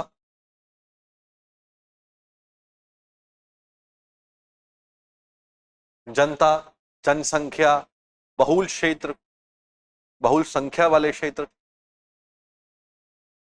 साथियों, कहा यह जाता है कि यूरोप में एक होड़ सी छिड़ गई थी यूरोपियन देशों के बीच कि अधिक उत्पादन कौन करे, या ये कहें दूसरे शब्दों में अधिक लाभ कौन कमाए। तो अधिक लाभ कमाने की होड़ में वो अधिक उत्पादन करना चाहते थे, और अधिक उत्पादन के लिए आवश्यक है अधिक कच्चा माल। और उत्पादन करने के बाद उस उत्पादन को बेचने के लिए चाहिए एक ऐसा बहुल क्षेत्र या एक ऐसी बहुल संख्या वाला क्षेत्र या ऐसी बाजार या उपभोक्ता बहुल क्षेत्र जहां पर वो सामान उस बाजार में बिक सके। और इन्हीं दोनों की होड़ में कहीं ना कहीं एक विस्तारवादी जो नीति है वो यूरोपियंस के द्वारा अपनाई गई। इधर ब्रिटिशर्स की हम बात करें, इधर हम पुर्तगालियों की बात करें, डचेस की बात करें, फ्रांसीसियों की बात करें, तो दुनिया में ये लोग निकल गए और कच्चे माल की तलाश में और एक ऐसे बाजार की तलाश में जहां ये उत्पादन को बेच सकें। जो अफ्रीका, भारत, एशिया, एशियाई महाद्वीप में इन्होंने कई प्रकार के आक्रमण किए। बेसिकली आक्रमण नहीं कहेंगे कि इन्होंने कहीं ना कहीं नीतियां बनाई कि भारत जैसे देश में ही अपना व्यापार और अपने व्यापारिक जो दायरे हैं वो बढ़ा सके। भारत में अंग्रेजों से पहले जो पोर्चुगल्स थे, पुर्तगाली जो थे, डचेस जो थे, फ्रांसीसी जो थे, जो भारत में आ ही चुके थे। भारत एक ऐसा देश था जहां पर कच्चे माल की जो उपलब्धता थी वो बहुत ज्यादा थी। एक विविधताओं से भरा हुआ देश था। कृषि प्रधान व्यवस्था थी, अर्थव्यवस्था थी। बहुत बड़ी मात्रा में कच्चे माल हमारे देश में उपलब्ध होते थे। एक बहुत अनुकूल स्थान था हमारे देश के लिए, या कहें कि अंग्रेजों के लिए या यूरोपियंस के लिए, भारत व्यापार करने के लिए और बाजार के रूप में भी। तो ईस्ट इंडिया कंपनी का आगमन हमारे देश में हुआ, और जब ईस्ट इंडिया कंपनी का आगमन हमारे देश में हुआ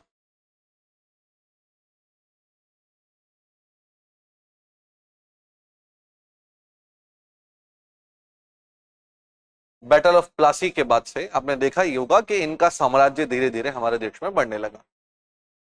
अर्थात हम ये कहें कि भारत एक ऐसे व्यापारी के द्वारा संचालित हो रहा था, या कहें कि भारत पूरा एक ऐसे व्यापारिक कंपनियों के द्वारा या एक औद्योगिक कंपनी के द्वारा संचालित या फिर कहें कि शासित किया जा रहा था, जिनका उद्देश्य सिर्फ और सिर्फ भारत के लोगों को अपने तैयार माल को बेचना और भारत की अर्थव्यवस्था से कच्चे माल को वापस ले जाना। यहां से शुरू होता है हमारे भारतीयों का, या कहें कि एक बड़ी कंपनी के द्वारा भारतीयों का शोषण, और यहीं से शोषण की जो प्रथा है वो प्रारंभ हुई। अब इस शोषण की जो प्रथा जो प्रारंभ हुई, इस शोषण की प्रथा से कहा यह गया कि हमारे देश में हमारे ही देश के लोगों को गुलाम बनाकर किसी विदेशी ताकत ने हम पर राज करना शुरू कर दिया, और यहां से धीरे धीरे धीरे धीरे धीरे हमारे एक ऐसे सामाजिक या कहें कि एक ऐसे समुदाय का दाना बुना जो तैयार हुआ बुनना, जिससे हमारे देश में एकता, लगाव, एक दूसरों से जुड़ने की जो भावनाएं हैं वो उत्पन्न होने लगी। और हमने इस एकता या इस लगाव या इस बंधुत्व की जो भावनाएं हैं बहुत भारी कीमत देकर चुकाई, और वो भारी कीमत थी हमारा शोषण, हमारे किसानों का शोषण, हमारे छोटे वर्गों का शोषण, हमारे देश के हर एक भारतीयों का शोषण, जो इस विदेशी हुकूमत के खिलाफ अपनी आवाज उठा रहा था।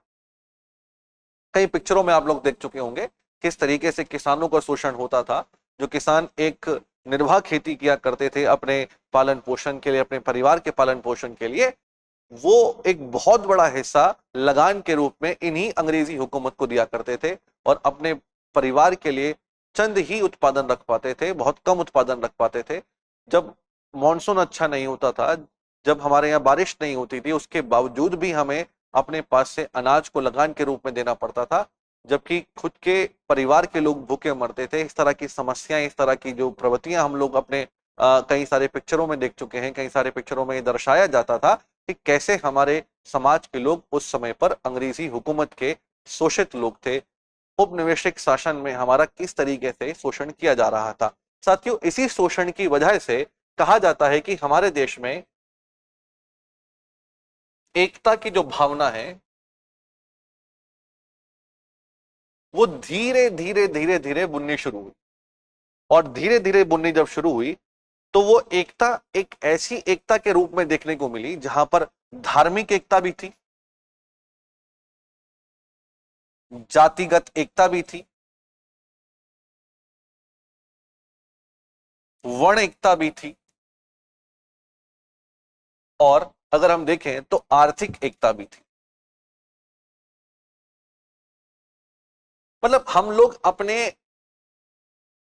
इस धुन में ये भूल गए थे कि हम एक ही धर्म के नहीं, हम अनेक अन्य धर्म के लोग हैं, हिंदू हैं, मुसलमान हैं, क्रिश्चियन हैं, ईसाई हैं। हम सभी धर्म के लोग एक हो गए थे, हम सभी वर्ण के लोग एक हो गए थे, हम सभी जाति के लोग एक हो गए थे, हम सभी आर्थिक वर्गों के लोग एक हो गए थे, और सभी वर्गों ने मिलकर कहीं ना कहीं कहा जाता है कि एक ताना बुना जो बुना, और उस जो एक पूरा जो एकता का जो ताना जो बुना गया उसका नाम था राष्ट्रवाद। ठीक है साथियों, और राष्ट्रवाद जो हमारे देश में एक दिन में नहीं, धीरे धीरे धीरे बुनता गया, और कहा जाता है कि एक स्वचालित प्रक्रिया होती है, कोई सीमा नहीं है इसकी, कोई एक निर्धारण सीमा नहीं है कि राष्ट्रवाद की भावना यहां तक होगी। ये एक धीरे धीरे धीरे पनपती है और एक बहुत व्यापक रूप लेती है, और इस व्यापक रूप को लिया गया लगभग 19वीं सदी में 1857 के आसपास। और इस एकता की वजह से इसका जो परिणाम देखने को मिला, और वो परिणाम ये था कि हमारे देश में एक बहुत बड़ा आंदोलन हुआ, एक बहुत बड़ी क्रांति हुई, और उस 1857 की क्रांति से हमारे देश में एक कंपनी, एक औद्योगिक इकाई का शासन समाप्त होकर एक औपचारिक उपनिवेश शासन प्रारंभ हुआ।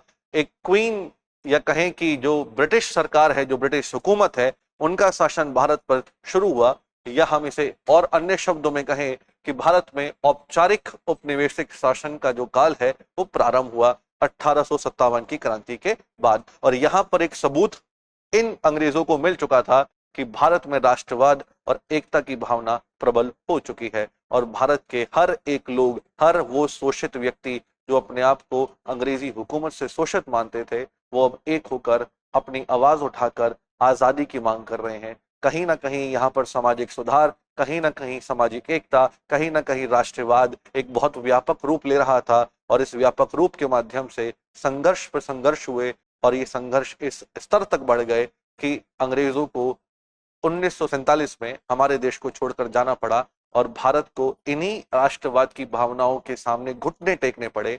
कहा जाता है कि अंग्रेजों को इस राष्ट्रवाद की भावनाओं के सामने घुटने टेकने पड़े और भारत को एक आजाद मुल्क घोषित करना पड़ा। तो कहां से इसका ताना बाना जो था वो बुना, कैसे सर राष्ट्रवाद को परिभाषित किया जाएगा, किस तरीके से राष्ट्रवाद को परिभाषित कर सकते हैं, आइए इसे समझने की बात करते हैं। देख लेते हैं राष्ट्रवाद बेसिकली है क्या। राष्ट्रवाद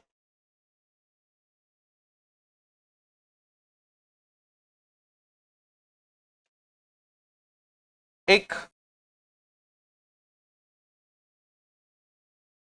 भौगोलिक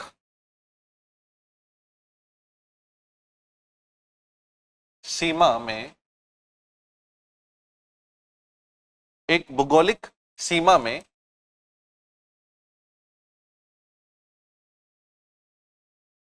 सीमा के बीच बीच एक समुदाय में आर्थिक,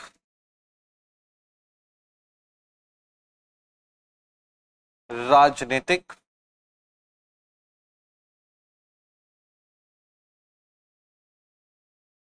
सांस्कृतिक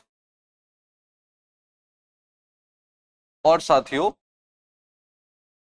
सामाजिक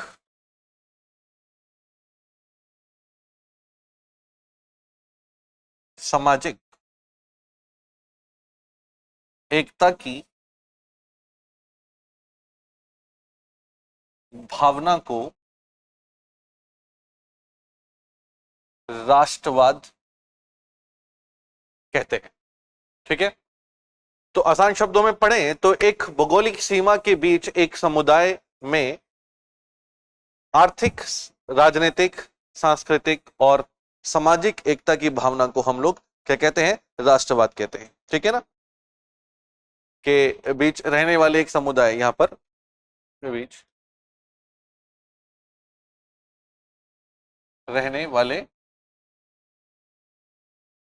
एक समुदाय, एक समुदाय का मतलब एक ऐसे लोग जो एक जैसी भाषा या एक क्षेत्र या एक संस्कृति या एक धर्म या एक जाति या एक कहें कि एक भौगोलिक सीमा के अंतर्गत रहते हैं, और कहीं ना कहीं अपने राष्ट्र से, अपनी भाषा से, अपने समुदाय से, या कहें कि हम अपनी मातृभूमि से कहीं ना कहीं एकता की भावना रखते हैं, कहीं ना कहीं एक जुड़ाव की भावना रखते हैं, और उस जुड़ाव की भावना से एक जो भावनाएं उत्पन्न होती हैं उस भावनाओं को कहते हैं साथियों राष्ट्रवाद की भावना।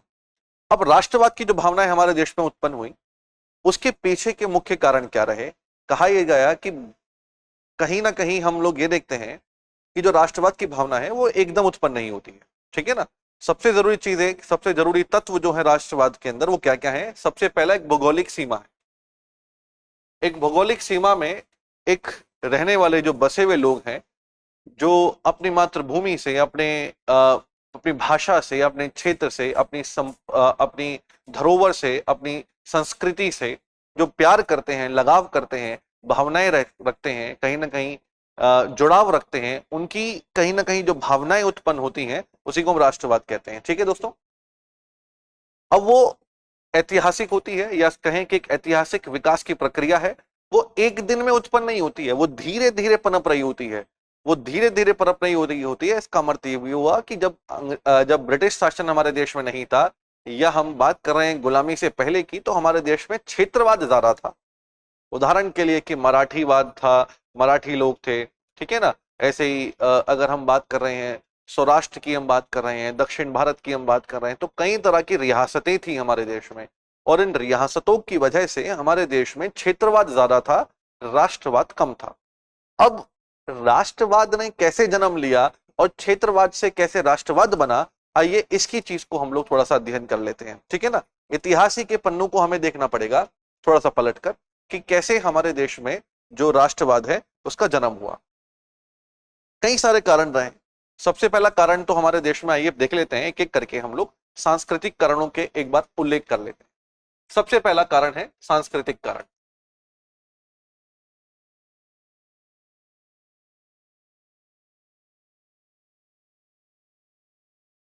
सांस्कृतिक कारण, ठीक है।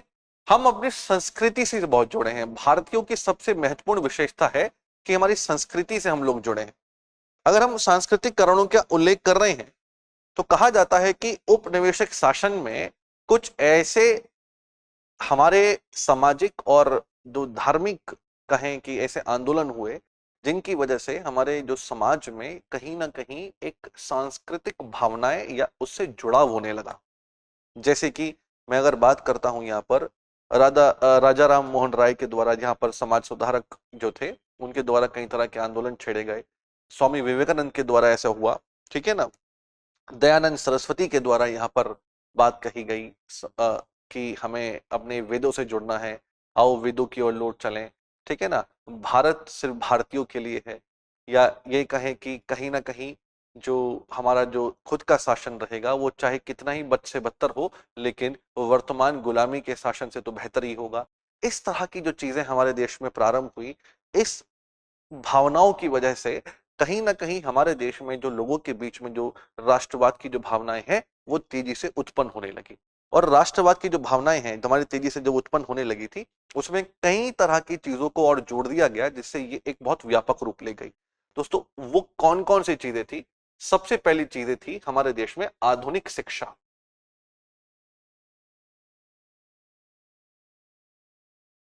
आधुनिक शिक्षा, या मैं कहूं इंग्लिश भाषा।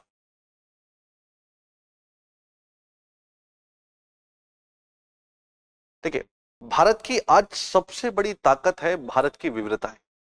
और जिस शासन काल की हम बात कर रहे हैं उस समय पर सबसे बड़ी खामी या सबसे बड़ी कमजोरियों में से एक थी भारत की विविधताएं। अर्थात भारत में बहुत सारी क्षेत्रीय भाषाएं और अन्य भाषाओं का प्रयोग किया जाता था। अब उत्तर भारत में कोई आंदोलन या कोई एकता की जो भावनाएं उत्पन्न हो रही हैं तो वो किसी अन्य क्षेत्र में कैसे पहुंचाई जाए। अब एक क्षेत्र में अगर मान लेते हैं कि राष्ट्रवाद पनप रहा है तो वो दूसरे क्षेत्र तक कैसे पहुंचाया जाए, उसके लिए सबसे बड़ी बाधा बनी हमारी भाषा। लेकिन इसी भाषा को कहा जाता है या कहें कि इसी बाधा को समाप्त किया हमारे देश में उन्हीं ब्रिटिशर्स ने जिन्होंने हम पर गुलाम या हम पे कही या हम पर शासन किया, हमें अपना गुलाम बनाया। आधुनिक शिक्षा के लिए अगर देखा जाए तो ब्रिटिशर्स ने हमारे देश में आधुनिक शिक्षा प्रारंभ की, कई प्रकार की मिशनरीज खोली और उस मिशनरी के अंदर उनके दो काम थे। एक तो हमारे देश के लोगों को, एक वर्ग के लोगों को हमें अंग्रेजी भाषा से अवगत कराना, अंग्रेजी भाषा सिखाना और ये बताना कि अंग्रेजी भाषा का कैसे प्रयोग किया जाता है, ठीक है। ये कारण, और कहते हैं कि इसे करने का जो सबसे इंपॉर्टेंट कारण था अंग्रेजों का वो यही था कि अंग्रेज चाहते थे हमारे लोगों से बात करना, उनसे बातचीत करना, ठीक है ना। और पूरे देश में एक ही भाषा, एक ऐसी भाषा का प्रयोग किया जाए जिससे सबसे संवाद किया जा सके, सबसे बातचीत की जा सके। अब जिस शासक के द्वारा हमारे देश में शासन किया जा रहा है, अगर हम हमारी जनता से ही बातचीत नहीं कर पाएंगे, जनता से ही बातचीत करने में असमर्थ होंगे तो वो एक बहुत लंबे समय तक शासन नहीं कर सकते।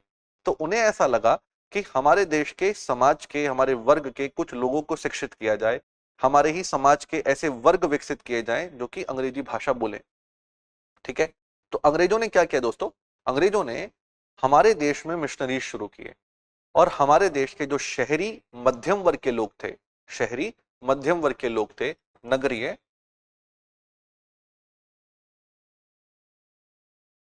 मध्यम वर्ग,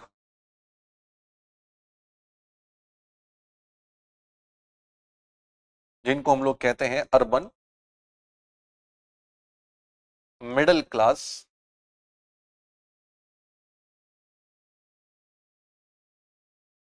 ठीक है ना। नगरीय जो मध्यम वर्ग के लोग थे ये जो हमारे जो अर्बन मिडिल क्लास थे, जो शहरी हमारे मध्यम वर्ग के लोग थे, उन्हें अंग्रेजी भाषा में अंग्रेजी शिक्षा दी। अंग्रेजी शिक्षा जब उनको मिली तो कहीं ना कहीं पश्चिमी साहित्य उनको पढ़ाया गया, वेस्टर्न लिटरेचर पढ़ाया गया। वेस्टर्न लिटरेचर जहाँ पर कई तरह के विचारक थे, उन विचारकों की जो विचार थे उनको पढ़ाए गए, उनके बारे में बताया गया कि फ्रीडम क्या होती है, उनके बारे में बताया गया कि फर्टर्निटी क्या होती है, उनके बारे में बताया गया कि यहाँ पर क्या कहते हैं कि अ, हमारे पास जो इंडिपेंडेंट है वो क्या होती है, ठीक है ना। कहीं ना कहीं ये बताया गया कि यहाँ पर आज़ादी क्या है, स्वतंत्रता क्या है, ठीक है ना, समानता क्या है, ठीक, बंधुत्वता क्या है। तो ये सारी चीजें सिखाया गया हमारे देश में। मतलब उन्हें ये देखने को मिला कि हमारे देश में जिस तरह का शासन चल रहा है, जबकि जिस तरह की शिक्षा हमें पढ़ाई जा रही है, ये तो बड़ी उदारवादी शिक्षा है, बड़ी आधुनिक शिक्षा है। यहाँ पर समाज को तो आजादी होनी चाहिए, समाज के लोगों को जीवन जीने का अधिकार होना चाहिए। यहाँ पर ह्यूमन राइट्स के बारे में बताया गया, मानव अधिकारों के बारे में पढ़ाया गया। लेकिन कहीं ना कहीं अंग्रेज वो सारी चीजें हमारे देश में प्रैक्टिस नहीं कर रहे थे।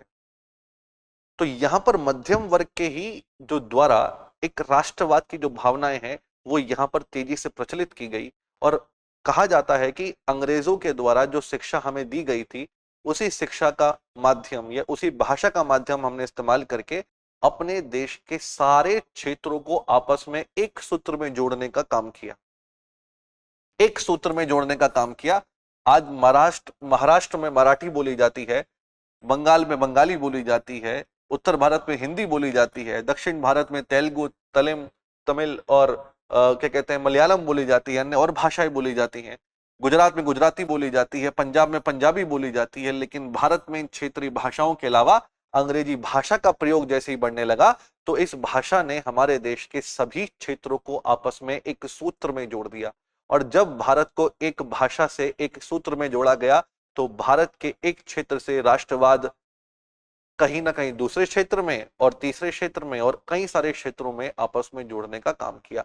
ये कहा जाता है उपनिवेशवाद ने ही हमारे देश में अपने सबसे बड़े दुश्मन मतलब राष्ट्रवाद को जन्म दिया, या कहें कि उपनिवेशवाद ने ही अपने सबसे महत्वपूर्ण और सबसे घातक दुश्मन राष्ट्रवाद को जन्म देने का काम किया। और ये जन्म जो दिया गया, ये हमारे देश में सांस्कृतिक कारणों की वजह से, आधुनिक शिक्षा की वजह से, अंग्रेजी भाषा की वजह से, और हमारे देश में जो मध्यम वर्ग के जो लोग थे, शहरी मध्यम वर्गीय जो लोग थे, वो इस राष्ट्रवाद के वाहक या हम कहें कि इसके प्रचारक बने।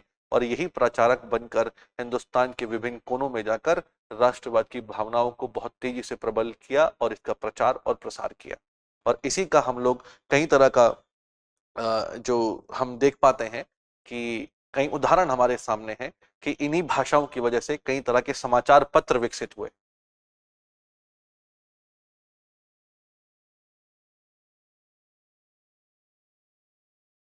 कई पत्रिकाएं लिखी गई, जो आप जानते ही हैं कि एक क्रांतिकारी रूप था, एक बहुत क्रांतिकारी रूप था। कुछ लोग लड़ रहे थे हाथों से, कुछ लोग लड़ रहे थे बंदूकों से, कुछ लोग लड़ रहे थे तलवारों से, तो कुछ लोग लड़ रहे थे इस कलम की ताकत से। हम लोगों ने अपने आधुनिक भारत के इतिहास में कई ऐसे स्वतंत्र सेनानियों के बारे में पढ़ा कि जिन्होंने अपनी कलम की ताकत से हिंदुस्तान की जो हुकूमत है, या कहें कि उस समय पर जो उपनिवेशक शासक जो थे, उनकी जो गद्दी थी वो तक हिला दी थी। ऐसे विचार प्रस्तुत किए शब्दों के माध्यम से, भाषाओं के माध्यम से, जो लोगों के मन में बहुत सारा गहरा प्रभाव डाल गए। रविंद्रनाथ टैगोर की बात करें, महात्मा गांधी जी की बात करें, स्वामी विवेकानंद की बात करें, कई सारे ऐसे ऐसे लोगों के बारे में बात करें जिन्होंने कई तरह के ऐसे आंदोलन छेड़े हमारे देश के अंदर, जिस आंदोलनों की वजह से हमारे देश में जो एकता की और राष्ट्रवाद की जो भावना है वो बहुत तेजी से पनपी और फैली भी, आग की तरह फैली। ठीक है साथियों, इसी के साथ साथ कहा जाता है सांस्कृतिक कारणों की वजह से जब भाषाएं एक हो गई, कहीं ना कहीं जो साहित्य है वो भी हमारे देश में एक बहुत व्यापक रूप लेने लगा था। समाचार पत्र, कहीं ना कहीं कलम की ताकत जो थी वो दूर दूर तक लोगों तक पहुंच रही थी। लेकिन उससे भी ज्यादा जो महत्वपूर्ण काम था वो किया गया किसके द्वारा? यातायात सुविधाओं को बेहतर करके, या मैं कहूं कि अंग्रेजों के द्वारा हमारे देश में जो रेल का निर्माण किया गया था उसका उद्देश्य तो था कुछ और, लेकिन इस उद्देश्य के पीछे हमारा भी एक उद्देश्य छुपा था और उस उद्देश्य के माध्यम से हम अपने उद्देश्यों में कामयाब हो पाए। अब आप कहेंगे कि हमारा उद्देश्य क्या था? अब भारत में सबसे बड़ी समस्या थी कि भारत का क्षेत्रफल बहुत ज्यादा था। हम उत्तर भारत से दक्षिण भारत में, पश्चिम भारत से पूर्वी भारत में इन क्षेत्रों को आपस में कैसे जोड़ते? आप भी जानते हैं आजकल तो सोशल मीडिया है। आज अगर भारत के किसी एक कोने में या दुनिया के किसी एक कोने में कोई चीज हो रही है तो सोशल मीडिया पे आप देखते हैं कि बहुत तेजी से वायरल होने लगती है। अब जानते ही हैं कि सोशल मीडिया आज के समय पर एक ऐसा प्लेटफॉर्म हो गया है कि अगर दुनिया में कोई चीज हो रही है तो उसका एकदम से प्रभाव हमें सोशल मीडिया पे देखने को मिल जाता है, एकदम से रिएक्शंस देखने को मिल जाते हैं। तो ऐसा उस समय पर समाचार पत्रों के माध्यम से तो हुआ, लेकिन दोस्तों ये कहा गया कि समाचार पत्रों का जो वितरण है ये देश के विभिन्न विभिन्न कोनों तक कैसे हो, देश के हर एक क्षेत्र तक ये कैसे पहुंचे, इसमें रेलवे ने एक बहुत महत्वपूर्ण योगदान दिया। कहा यह जाता है कि रेलवे तो बनाया गया था अंग्रेजों के द्वारा सिर्फ भारत से कच्चा माल बंदरगाहों तक ले जाने के लिए और बंदरगाहों से तैयार माल भारतीय बाजारों तक लाने के लिए। अर्थात अंग्रेजों ने ये जो रेल का निर्माण किया था वो किया था अपने स्वार्थ के लिए, अपनी सुविधाओं के लिए, ताकि वो भारत से कच्चे माल को लूटकर हिंदुस्तान से वो माल बंदरगाहों के माध्यम से और अरब सागर के माध्यम से वो यूरोपियन देशों में ले जा सकें और यूरोपियन देशों से तैयार माल लाकर भारतीय बाजारों में बेच सकें। तो भारत को जब ये रेलवे का एक सौगात मिली तो कहीं ना कहीं रेलवे ने हमारे देश में कई तरह के सामाजिक सुधार या हम कहें कि एक समाज को सुधारने के भी काम किए, या हम कहें कि राष्ट्रवाद को फैलाने के काम किए। समाचार पत्र और पत्रिकाओं को एक क्षेत्र से दूसरे क्षेत्र में वितरित करने का जो माध्यम रहा, या कहें कि एक क्षेत्र से दूसरे क्षेत्र में इन पत्रिकाओं के वितरण का जो माध्यम रहा वो रेलवे रहा। लोगों का आवाजाही या लोगों की जो आवाजाही है एक क्षेत्र से दूसरे क्षेत्रों में वो संभव हो पाए इसी रेलवे की वजह से। कई स्वतंत्र सेनानी हैं जो अपने एक अच्छे वक्ता होने के कारण, अच्छी बातें करने के कारण वो ऐसी क्रांतिकारी बातें करते थे जिसकी वजह से कई कई बैठकें उन्होंने की, कई चौपालें उन्होंने की, कई पंचायतें उन्होंने की। ग्रामीण क्षेत्रों में जा जाके उन्होंने लोगों को जागरूक करने का प्रयास किया। गांधी जी ने पूरे भारत का भ्रमण किया। ऐसे कई ऐसे विचारक थे जिनके द्वारा भारत के विभिन्न विभिन्न वर्गों को, विभिन्न विभिन्न क्षेत्र के लोगों को उठाने की या कहें कि उनको जगाने की कोशिश की गई। इस रेलवे के माध्यम से हम यातायात को एक अच्छी सुविधा के रूप में बदल पाए। कहीं ना कहीं इसी रेलवे ने हमारा एक और काम आसान किया। इस रेलवे में जब हम लोग एक ही समुदाय के लोग, एक ही अलग अलग जातियों के लोग एक ही कंपार्टमेंट में ट्रेवल करते थे, तो यहाँ पर ये देखने को मिला कि जो छुआछूत की जो समस्याएं हमारे देश में थी, वर्ग की समस्याएं जो थी, वर्ण की समस्याएं थी, वो भी धीरे धीरे यहाँ पर कम होने लगी। एक उच्च वर्ण के लोग और जो नीचे वर्ण के लोग जिसे हम शूद्र कहते हैं, ठीक है ना, वो एक ही कंपार्टमेंट में ट्रेवल करने लगे। इस सारी चीजें हमारे देश में इसी सांस्कृतिक बदलाव और इन्हीं कारणों की वजह से बहुत तेजी से प्रचलित होने लगी थी। ठीक है दोस्तों, साथ में और क्या हुआ, कई तरह के ऐसे सांस्कृतिक महोत्सवों का आयोजन किया गया जिनके माध्यम से लोगों में धार्मिक और जाति और वर्ग और इन सब को लेकर एक जुट और एक एकता की भावनाएं उत्पन्न होने लगी। जैसे कि हम लोग तिलक की बात करें तो उनके द्वारा गणेश चतुर्थी का जो आयोजन है वो किया गया। कई अन्य क्षेत्रों में कई प्रकार के आयोजन किए गए। क्षेत्रीय आयोजन आप लोगों ने सुने होंगे, जिस क्षेत्र में आप रह रहे होंगे तो कई प्रकार के ऐसे आयोजन हो रहे हैं।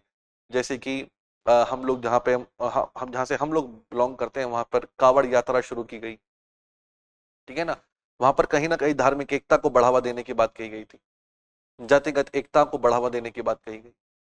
तो इस तरह के जो आयोजन क्षेत्रों में देखने को मिल रहे हैं, ठीक, कहीं ना कहीं हमारे महोत्सव देखने को मिलते हैं, तो वो भी एक तरह के सांस्कृतिक कारण रहे हैं राष्ट्रवाद के प्रचार के और प्रसार के देश में।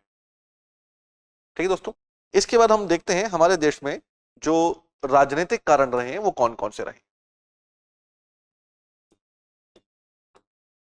राजनीतिक कारणों में जो दूसरे कारण है, राजनीतिक कारण है, उसमें सबसे महत्वपूर्ण कारण तो है दोस्तों 1857 की क्रांति। इस क्रांति ने भारत को या भारतीयों को यह एहसास दिलाया कि हम सभी लोग ना ही गुजराती हैं, ना मराठी हैं, ना बंगाली हैं, ना बिहारी हैं, ना ही किसी अन्य क्षेत्र से बिलोंग करते हैं, बल्कि हम पहले भारतीय हैं। और इस भारतीयता की जो भावनाएं उत्पन्न करी वो की गई इस 1857 की क्रांति ने। कहा जाता है दोस्तों, इस 1857 की क्रांति में भारत के सभी धर्म, सभी जातियां और सबकी एकताओं का एक ऐसा परिचय प्रस्तुत किया गया जिससे कहीं ना कहीं अंग्रेजी हुकूमत और उसके शासन की जो कुर्सियां हैं, जो उनकी हुकूमत है, वो हिल गई। और कहीं ना कहीं एक औद्योगिक इकाई या कहें कि एक औद्योगिक कंपनी का जो शासन हमारे देश पर, एक अत्याचारी शासन जो हमारे देश पर चल रहा था, वो समाप्त हुआ और एक औपचारिक उपनिवेशिक शासन का जो हमारे देश में दौर था वो प्रारंभ हुआ। और साथियों, इसी के माध्यम से अंग्रेजों ने अपनी जो पॉलिसीज हैं, जो अपनी जो रणनीतियां हैं, वो बदली। डिवाइड एंड रूल की जो पॉलिसी लाई गई थी वो इसी के माध्यम से लाई गई। इसी के माध्यम से अपने आधुनिक भारत में, जब इतिहास में जब आपने पढ़ा होगा, तो कई तरह के ऐसे प्रयास किए गए अंग्रेजों के द्वारा, जहां पर आपने देखा होगा कि एक मुस्लिम समुदाय को या उसके नेता को चुनेगा एक मुस्लिम ही व्यक्ति, उसको ही वोट देगा। इस तरह की सांप्रदायिकता फैलाने का काम किया गया। तो कई प्रयास तो किए गए अंग्रेजों के द्वारा हमारी एकता को तोड़ने की, हमारे राष्ट्रवाद को नष्ट करने की, उसे उसे खत्म करने की। लेकिन वो प्रयास जो थे, वो जितने ज्यादा अंग्रेज इतने प्रयास करते रहे, उतना ही राष्ट्रवाद हमारा और व्यापक होने लगा। ठीक है साथियों, फिर हम देखते हैं राष्ट्रवाद की भावनाओं में, राजनीतिक कारणों में आता है दूसरा सबसे महत्वपूर्ण कारण, और वो है 1885 में कांग्रेस की स्थापना। देखिए, कांग्रेस की स्थापना से कहीं ना कहीं एक चीज देखने को मिली कि कांग्रेस ने एक ऐसा संगठन तैयार किया जिससे सारी जाति, सारे धर्म, सभी विशेष के लोगों को एकजुट करने का प्रयास किया गया। देखिएगा, क्षेत्रों को भी एकजुट करने का प्रयास किया गया। बॉम्बे में इसकी स्थापना हुई, फिर कलकत्ता में इसका एक जो सम्मेलन था वो किया गया, मद्रास में किया गया, लखनऊ में किया गया। देश के विभिन्न विभिन्न कोनों में इसके आयोजन किए गए, इसके नए नए अध्यक्ष बनाए गए। हर जाति के लोगों को अध्यक्ष बनने का मौका दिया गया, हर धर्म के लोगों को अध्यक्ष बनने का मौका दिया गया, ताकि वो अपनी जाति के, अपनी जनजाति के लोगों को कांग्रेस से, इस संगठन से जोड़ें। हर धर्म के लोगों को इस संगठन का सदस्य बनाने के प्रयास किए गए, ताकि हर धर्म के लोग आकर कांग्रेस का साथ दें, कांग्रेस को मजबूत बनाएं, कांग्रेस के कार्यकर्ता के रूप में काम करें। विभिन्न विभिन्न क्षेत्रों में इसके जो कहीं ना कहीं समावेशन के जो आयोजन थे वो किए गए। दक्षिण भारत में किए गए, उत्तर भारत में किए गए, पूर्वोत्तर में किए गए, ताकि विभिन्न विभिन्न क्षेत्र के लोग, जो क्षेत्रवाद की भावनाएं जहां प्रबल है, वहां के लोग भी इस कांग्रेस के कार्यकर्ताओं के रूप में जुड़े और इस संगठन को मजबूत करें। इस तरह के प्रयास किए गए। और राजनीतिक कारणों में अगर हम देखें तो एक बहुत महत्वपूर्ण कारण तो यही है कि अंग्रेजों की जो शोषण करने की नीति थी, वो भी एक बहुत महत्वपूर्ण कारण था। आप जानते ही हैं कि जो शोषण हम लोग झेल रहे थे अपने ही देश में, किसी बाहरी ताकतों के द्वारा मुट्ठी भर लोग हमारे देश पर शासन कर रहे थे। बहुत कम लोग हमारे देश में जो अंग्रेज थे वो शासन कर रहे थे, और कहीं ना कहीं यही लोग शासन जो कर रहे थे और हमारा अत्याचार, या जो हम कहें हम पर अत्याचार जो कर रहे थे, जो शोषण की जो नीति हमारे पर अपना रहे थे, उस शोषण को कहीं ना कहीं, इस शोषण के जो इस क्रियाओं को एक बहुत व्यापक रूप दिया गया, या कहें कि हम इस शोषण के माध्यम से हम में एकजुटता की जो भावनाएं हैं वो उत्पन्न होने लगी। आप लोगों ने हाल ही में एक मूवी देखी होगी, RRR, बहुत प्रसिद्ध, एक बहुत फेमस मूवी रही है अभी हाल ही में ही। उसमें आपने देखा होगा कि कैसे एक व्यक्ति के ऊपर अत्याचार किए गए अंग्रेजी हुकूमत के द्वारा, तो उस समाज में, उस समुदाय में एकता की भावनाएं देखने को मिली। तो इसी तरह की जो भावनाएं हैं वो हमारे देश में उस समय पर मौजूद थी। इसी की वजह से राष्ट्रवाद देश में पनपा। फिर हम देखते हैं इसके आर्थिक कारण भी। आर्थिक कारण, देखिए, भारत एक कृषि प्रधान देश था, या कहें कि भारत एक कृषि प्रधान देश है। आज भी देश में लगभग 50% जनसंख्या ऐसी है जो अपनी आजीविका के लिए कृषि पर निर्भर है। लेकिन जिस शासन की हम बात कर रहे हैं, जिस युग की हम बात कर रहे हैं, उसमें लगभग देश में 90% लोग ऐसे थे जो कि ग्रामीणीय क्षेत्र में निवास करते थे, और ग्रामीणीय क्षेत्र कृषि और कृषि संबंधित क्षेत्रों से ही अपना आजीविका चलाया करते थे। ठीक है। और आप भी जानते हैं कि जब इंजन का आविष्कार हो गया था, औद्योगिक क्रांति जब यूरोप में चल रही थी, तो उस क्रांति को बढ़ावा देने के लिए या कहें कि उनके फैक्ट्रियों को चलाने के लिए चाहिए कच्चा माल। तो भारत कहीं ना कहीं कच्चे माल का सूत्र और तैयार माल का बाजार बन गया। भारत को कहीं ना कहीं, वो भारत जो दुनिया की फैक्ट्री हुआ करता था, अब भारत सिर्फ कच्चे माल का एक स्रोत बनकर रह गया। और कहीं ना कहीं भारत में ही जो तैयार माल उस यूरोपियन देशों में बनाया जाता था, वही तैयार माल भारत में आकर बाजार में बेचा जाने लगा। इसके कारण हुआ क्या कि कृषि और कृषक जो हैं वो शोषित हुए। बहुत सारे लगान की जो प्रथाएं हैं, या कहें कि ऐसी फसलों को उगाने पर ज्यादा मजबूर किया गया जो उनके देशों में उपयोगी है, उनके देशों में ही चलती हैं, जैसे कि नील की खेती। आपने सुना होगा इसके बारे में, कई क्रांति आपने देखे होंगे, ठीक है ना। तो हमें कपास उगाने पर मजबूर किया गया ताकि वहां की टेक्सटाइल इंडस्ट्रीज चल सके, वहां के वस्त्र उद्योग पनप सके। इसकी वजह से भी हमारे देश में कहा जाता है कि जो आर्थिक कारण रहे हैं वो भी बहुत ज्यादा प्रबल रहे हैं, ठीक है। इसके बाद देखा जाए तो एक बहुत प्रसिद्ध एक सिद्धांत हमारे देश को मिला दादा भाई नौरोजी के द्वारा, और वो सिद्धांत था धन की निकासी।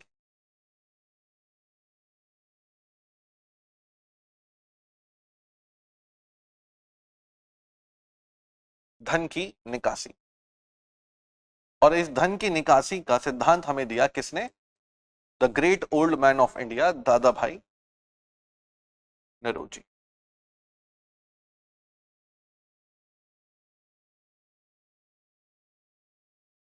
आपने अंग्रेजी में इसके बारे में सुना होगा, वेल्थ ड्रेन या drain of wealth. Drain of wealth मतलब हमारे देश से धन की निकासी, अर्थात हमारे देश में जो ये अंग्रेजी हुकूमत है हमारे देश पर, हमारा शासन जो है वो नहीं कर रही है। बेसिकली ये हमारे देश से हमारी जो संपदा है, जो हमारे देश की धरोहर है, हमारी जो हमारी यहाँ पर धन है, यहाँ पे जो हमारा कच्चा माल है, जो हमारी खनिज है, इनका शोषण कर रही है, इनका दोहन कर रही है और अपने देश में ले जाकर अपने देश को भर रही है, बल्कि हमारे देश को खाली कर रही है। इस सिद्धांत से भी हमारे देश में कहीं ना कहीं आर्थिक दृष्टिकोण से देखा जाता है, राष्ट्रवाद की जो भावनाएं थी वो प्रबल हुई। देश में छोटे छोटे उद्योग थे, जो कुटीर उद्योग थे, घरों में चला करते थे, वो नष्ट होने लगे। लोग बेरोजगार होने लगे। लोग बेरोजगार होने लगे तो कहीं ना कहीं अपने रोजगार को प्राप्त करने के लिए एक आक्रोश की भावनाएं पैदा हुई उस शासन के खिलाफ, जिस शासन ने उनका उद्योग छीना, जिसने उनकी आजीविका छीनी। उसने भी हमारे देश में एक आर्थिक क्रांति को जन्म दिया, जिससे राष्ट्रवाद की भावनाएं उत्पन्न हुई। कई तरह के सामाजिक आंदोलन हमारे देश में सामाजिक कारण रहे हैं। ये तो हमारे आर्थिक कारण है, सामाजिक कारण है कि कहीं सामाजिक और धार्मिक जो आंदोलन है उनका आयोजन किया गया। राजा राम मोहन राय के द्वारा किया गया, स्वामी विवेकानंद के द्वारा किया गया, दयानंद सरस्वती के द्वारा कहा गया कि हमें वेदों की ओर चलना है, भारत भारतीयों के लिए है, स्वदेशी पर बल दो, स्वदेशी अपनाओ, विदेशियों को बहिष्कार करो, विदेशी वस्तुओं का बहिष्कार करो। इसने भी एक महत्वपूर्ण भूमिका देश में निभाई, जिसकी वजह से देश के अलग अलग लोग, अलग अलग संप्रदाय के लोग, अलग अलग धर्म के लोग, अलग अलग जातियों के लोग में कहीं ना कहीं अपने क्षेत्र, अपनी मातृभूमि के लिए एकता की जो भावना है वो उत्पन्न हुई। और इसी एकता की भावना एक भौगोलिक सीमा के अंतर्गत रहने वाले सभी लोगों में उत्पन्न हुई, जिसे हमने कहा राष्ट्रवाद। तो राष्ट्रवाद एक ऐसी प्रक्रिया नहीं है, एक ऐसी चीज या एक ऐसी भावना नहीं है जो एकदम से उत्पन्न हो जाए। राष्ट्रवाद तो एक ऐतिहासिक विकास की प्रक्रिया है जो कहीं से प्रारंभ हुई और लगातार चलती है, और वो एक इतनी व्यापक होती है कि हमारे देश में ऐसे वीरों ने जन्म लिया जिन्होंने इस मातृभूमि के लिए अपनी जान तक निछावर कर दी, चाहे वो भगत सिंह हो, चाहे वो चंद्रशेखर आजाद हो, कहीं भी लोग हो। हम आधुनिक भारत में अपने स्वतंत्र सेनानियों के योगदान के बारे में बहुत डिटेल में पढ़ चुके हैं, और हम जानते हैं कि इस समाज का जो निर्माण है, एक ऐसे समाज का जहां पर हर एक व्यक्ति को, चाहे वो किसी भी संप्रदाय का व्यक्ति हो, किसी भी धर्म का व्यक्ति हो, किसी भी जाति विशेष का व्यक्ति हो, किसी भी क्षेत्र का व्यक्ति हो, किसी भी भाषा को बोलने वाला व्यक्ति हो, उसके मन में अपनी मातृभूमि, अपनी जन्मभूमि, अपने क्षेत्र के लिए राष्ट्रवाद की भावना है, अपने राष्ट्र के लिए राष्ट्रवाद की भावना है। यहीं से हमारे एक ऐसे राष्ट्रवाद की भावनाएं उत्पन्न हुई और ऐसे एक समाज की संरचना विकसित हुई जहां पर हमें अपने देश की मातृभूमि से लगाव होने लगा, एक एकता का जो भावना है वो उत्पन्न होने लगी। लेकिन दोस्तों इसी समाज में अगर हम देखें तो इस उपनिवेशवाद में ही कहीं ना कहीं राष्ट्रवाद को ही जन्म दिया, इस बात को यहां पर हम सिद्ध कर चुके हैं। और कैसे राष्ट्रवाद जन्मा इसके सही कारण पड़ चुके हैं, किसके माध्यम से राष्ट्रवाद एक वाहक की भूमिका में जिसका प्रचार और प्रसार हुआ वो भी हम लोग पढ़ चुके हैं। लेकिन हम जब उपनिवेशवाद की हम बात करते हैं तो भारत कई तरह के ढांचों में विभाजित था। जैसे कि हम वर्ण के आधार पर देखें तो भारत में कई वर्ण थे, मतलब हम मुख्यतः अगर हम देखें तो 4 वर्ण हैं, होते तो 5 हैं। एक बहिष्कृत किए गए लोग हैं, लेकिन उनके बारे में बात नहीं करेंगे। जो युद्ध में हारे हुए लोग हैं उनके बारे में जब वर्ण विशेष पढ़ेंगे तब जानेंगे। जैसे कि हम ब्राह्मण वर्ण की बात करते हैं, हम क्षत्रिय वर्ण की बात करते हैं, ठीक है। हम बात करते हैं वैश्याओं की, हम बात करते हैं शूद्रों की। तो कहा जाता है कि इस आकार में हमारे देश में जो वर्ण है वो विभाजित है। ये एक हमारे समाज की संरचना है, हमारे समाज का ढांचा है, स्ट्रक्चर है, वर्ण के आधार पर स्ट्रक्चर। इसे हम श्रेष्ठ मानते हैं, उससे नीचे, फिर उससे नीचे, फिर उससे नीचे, मतलब इन सबकी अलग अलग एप्टीट्यूड है, इन सबका अलग अलग काम है। जब हम वर्ण पढ़ेंगे तो हम डिटेल में पढ़ेंगे कि पहले वर्ण व्यवस्था कैसे जन्म से नहीं हुआ करती थी। पहले हमारे देश में कर्म या व्यवसाय से हुआ करती थी, लेकिन बाद में इसने किस तरीके से जन्म से रूप ले लिया और आज हमारे देश में वर्ण व्यवस्था एक ऐसी व्यवस्था है जो कि जन्म से मिलती है, ठीक है ना। फिर हम पढ़ेंगे इसके बारे में, जाति व्यवस्था के बारे में। आपने उच्च जाति, नीच जाति, इन सब के बारे में सुना ही होगा। जाति, जनजाति, उपजातियां। कहा जाता है कि इसी में जन्म हुआ एक और चीज का, वर्ग का। आर्थिक रूप से देखा जाए तो वर्ग बने, उच्च वर्ग, निम्न वर्ग, मध्यम वर्ग। आय के आधार पर आर्थिक दृष्टिकोण से उच्च वर्ग के लोग जो ज्यादा कमाते हैं वो उच्च वर्ग के लोग हैं, जो उनसे कम कमाते हैं मध्यम वर्ग, और जो सबसे कम कमाते हैं वो निम्न वर्ग। कहा जाता है दोस्तों कि भारतीय समाज में, या हम किसी भी समाज की बात कर रहे हैं, हम यहाँ पर जो कास्ट है, हमारी जो जाति है, वो हम कभी नहीं बदल सकते, लेकिन वर्ग हम बदल सकते हैं। हाँ, हम निम्न वर्ग से मध्यम वर्ग और मध्यम वर्ग से उच्च वर्ग में आ सकते हैं, लेकिन हम ना ही अपने वर्ण बदल सकते हैं, ना हम अपनी जाति बदल सकते। वो एक रिजिड टर्म है। रिजिड क्या है, तो वो रिजिड क्यों है, कैसे हुई, क्या उसका इतिहास रहा, ये हम अपनी अगली जो क्लासेस है उनमें पढ़ेंगे, देखेंगे उसमें, जिसमें हम वर्णों के बारे में पढ़ेंगे, इसके बारे में, ठीक है ना। दोस्तों इसी की वजह से हमारे देशों में वर्गों का, या हम कहें कि वर्ग का विभाजन हुआ, जिसमें हम लोग उच्च वर्ग की श्रेणी में आए,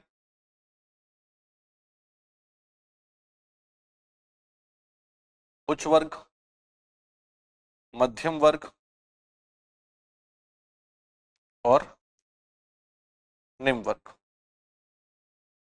और इन्हीं के माध्यम से हमारे देश में समुदायों का निर्माण हुआ। समुदाय मतलब एक ही भाषा, एक ही क्षेत्र, या एक ही संस्कृति, या एक ही प्रकार की किसी ऐसी चीज के लागू या उसे पालन करने वाले लोग जो एक क्षेत्र विशेष में एक भौगोलिक सीमा के अंतर्गत रहते हैं।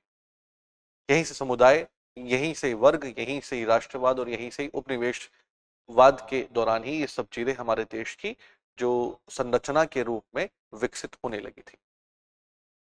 दोस्तों आज की क्लास में हम लोगों ने ये जाना कि समाजशास्त्र विषय है क्या और कैसे इसका अध्ययन किया जाता है, भारत में समाज का क्या ढांचा है, क्या विशेषताएं हैं, भारतीय समाज की क्या विशेषताएं हैं। और हमने ये देखा कि उपनिवेश वाद के दौरान में, उपनिवेशिक शासन के दौरान में कैसे हमारे देश के समाज का ढांचा विकसित हुआ और कैसे राष्ट्रवाद विकसित होकर हमारे देश में वर्ग और समुदाय बटे। आज की क्लास में हम इतना ही करेंगे। अब हम मिलेंगे आपसे अगली क्लास में, डिस्कस करेंगे इस इकाई के अगले भाग को। धन्यवाद।